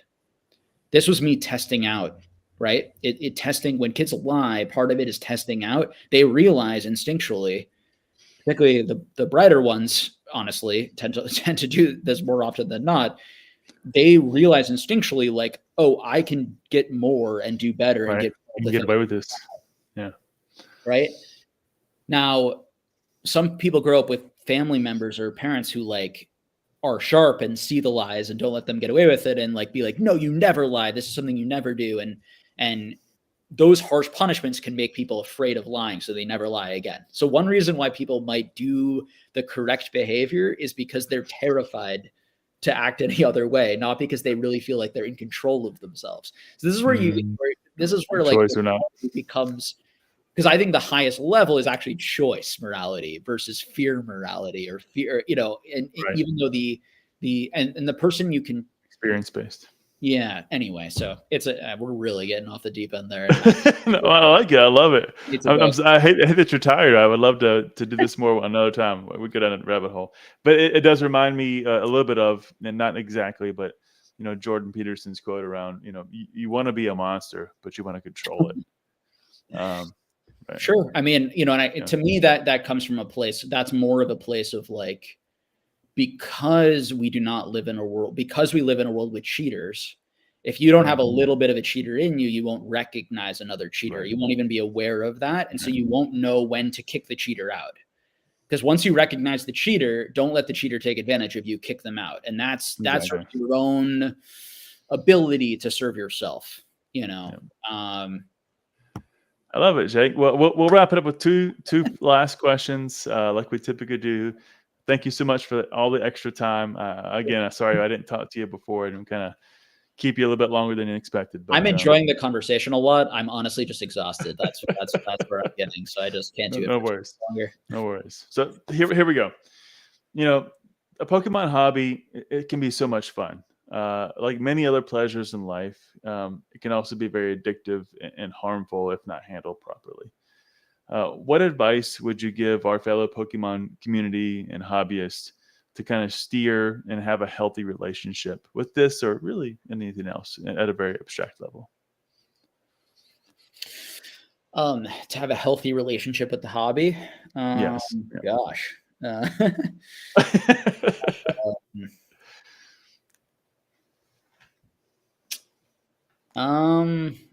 It's so different for each individual. You know, I think the areas of like danger in this hobby are the two biggest areas, right? Are like the money area of like, how do you spend your money, like controlling your addiction, like your buying habits, like that whole conversation. I have videos on that, like talk about that, like being aware of that, right? And then the other areas is how are you a contributor in terms of like the social elements of the hobby? How do you socialize with people in the hobby?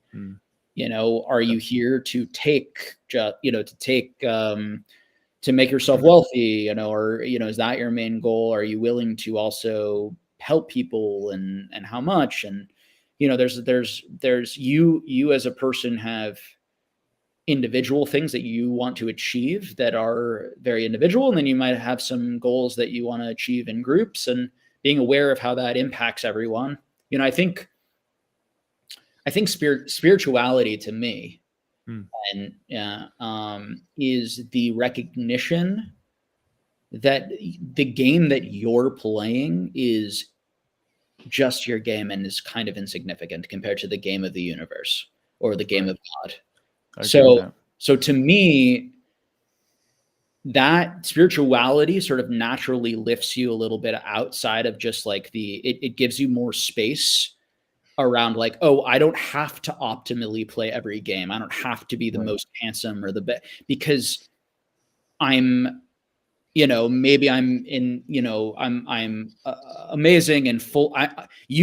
Every cell in your being and you have infinite space between everything, and you are designed infinitely by the whole universe, you know, choosing itself and genetically, even if you don't believe in God, right? But we can feel like, and we can get very absorbed in sort of our own psychology, our own psychological level of functioning, right? Yeah. And so I think it's very healthy in general, you know, people to understand that you are sharing this planet and this universe with other things that have designed you and impacted you. And that also goes back into history forever. All things that have existed and all things that will. So, I guess I don't know. You know, a great way to ground it. When you get in that space, spirit, right, and like that's a level. That's in a psychological sort of level that you can think those thoughts, and they can bring you to sort of a different type of consciousness or a different type of emotional awareness. Higher level.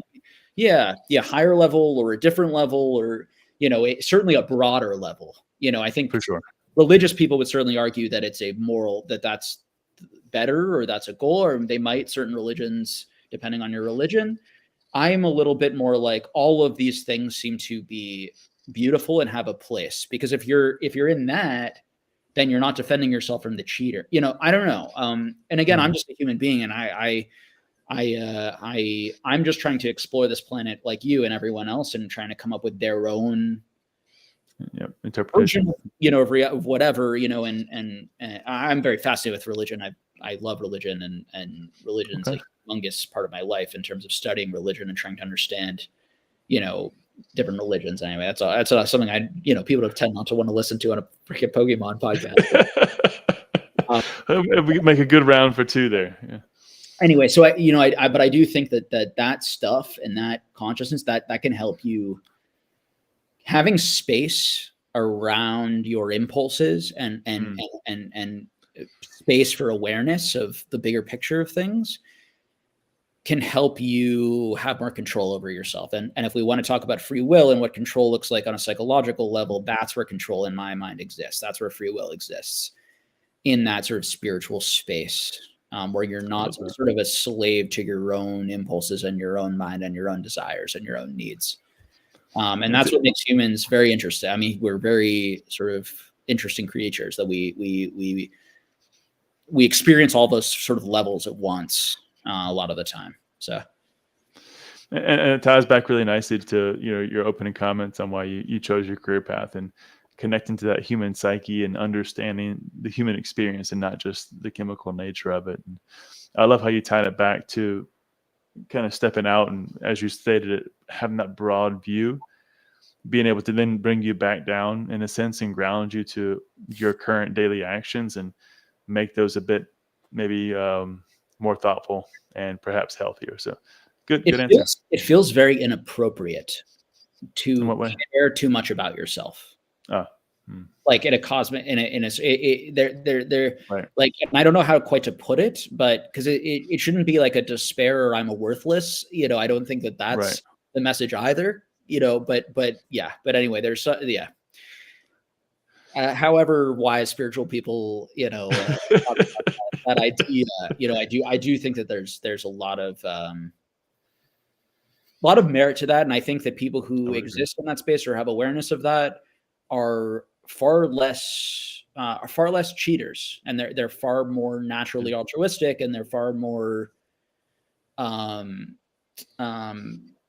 they're far more community based and group and collective based, and they have I think a healthier and to be honest, I think a more realistic version of reality of what's really happening, rather than a sort of narcissistic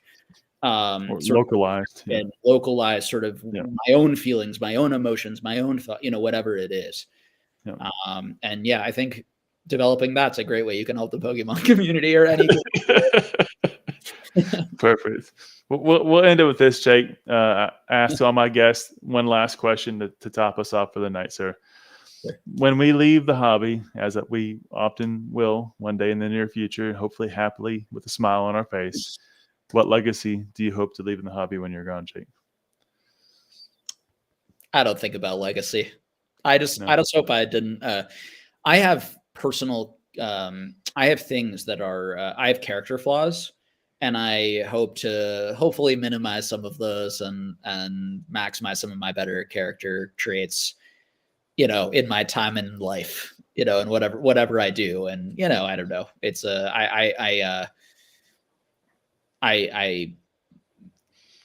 legacy is not something that it's not on the radar. That I just think it's, even just to our conversation before, I think it's I've always cringed at that, you know, because legacy feels very like me. Yeah, and like and it just feels like it's such a joke in the Pokemon, like to think you're not like, but like, yeah, I think again the best people and the best leaders, like they make people feel part of the community. They're not their guru. Right. So, you know, I think that and I don't think those people really leave legacies. I'm not sure. I think their legacy is like people are fond of them and they enjoyed seeing them and they enriched their lives in some way. You know, I think that's you know, and the legacy you want to leave, right, is to inspire your kids to be that type of person, hopefully, and to There we go. you know, right, and the people who are close to you, you Yeah. know, to inspire, to inspire. Like my grandfather did that for me, for example, you know. So I think that when we talk about a legacy, you know, it's not, it's when people are around people like that, or can be, right, and it we can only, for most of us, very much including myself, because of my character defects and my flaws, I can't do that alone. Like it's with a group of people and in a community of like-minded people that I'm able to more successfully be you know, a less competitive, less money hungry, more you know, better community member. And so, yeah. So, you know, there are people who are just amazing, like, and they just are, you know, and this is a whole debate, like in Judaism and other religions, like there are people who are just like, their souls are just like, whatever, like it just shines through them. Right. I had a mentor like that in college, and, you know, and, they seem to be like a light, like even surrounded by darkness at times, you know. But for me, it's more of trying to make decent decisions, putting myself around people, you know, and yeah, and just trying to control, I guess, my more narcissistic urges, or my more, yeah, whatever, however to put that. Yep. To leave the best version of yourself before you leave. I love it. Yeah, Yep. and inspire, you know, particularly my kids. That's who I would feel like I have the most, you know, that my responsibility. So Jake, it's been an absolute blast, my friend. We ran it for a little bit over 3 hours. Thoroughly enjoyed it. I wish we had 3 more. We should have started a little bit earlier. But I can't thank you enough for your time. Again, as I always say, it's something we don't get back, and the fact that you donated here with us today, I'm forever grateful. Also, thank you to everybody in the chat, everybody who's watching now or afterwards. Thank you again for all your time. Deeply appreciated as well. If you don't follow Jake already, all of his links are down below in the description. Please make sure you check it out. The Patreon, Instagram, the YouTube. Check them all out. I'm sure you won't be disappointed. Thanks so much, Jake. Thanks so much, everybody else. Wish you a great night. We'll catch you on the next rants, guys. Bye.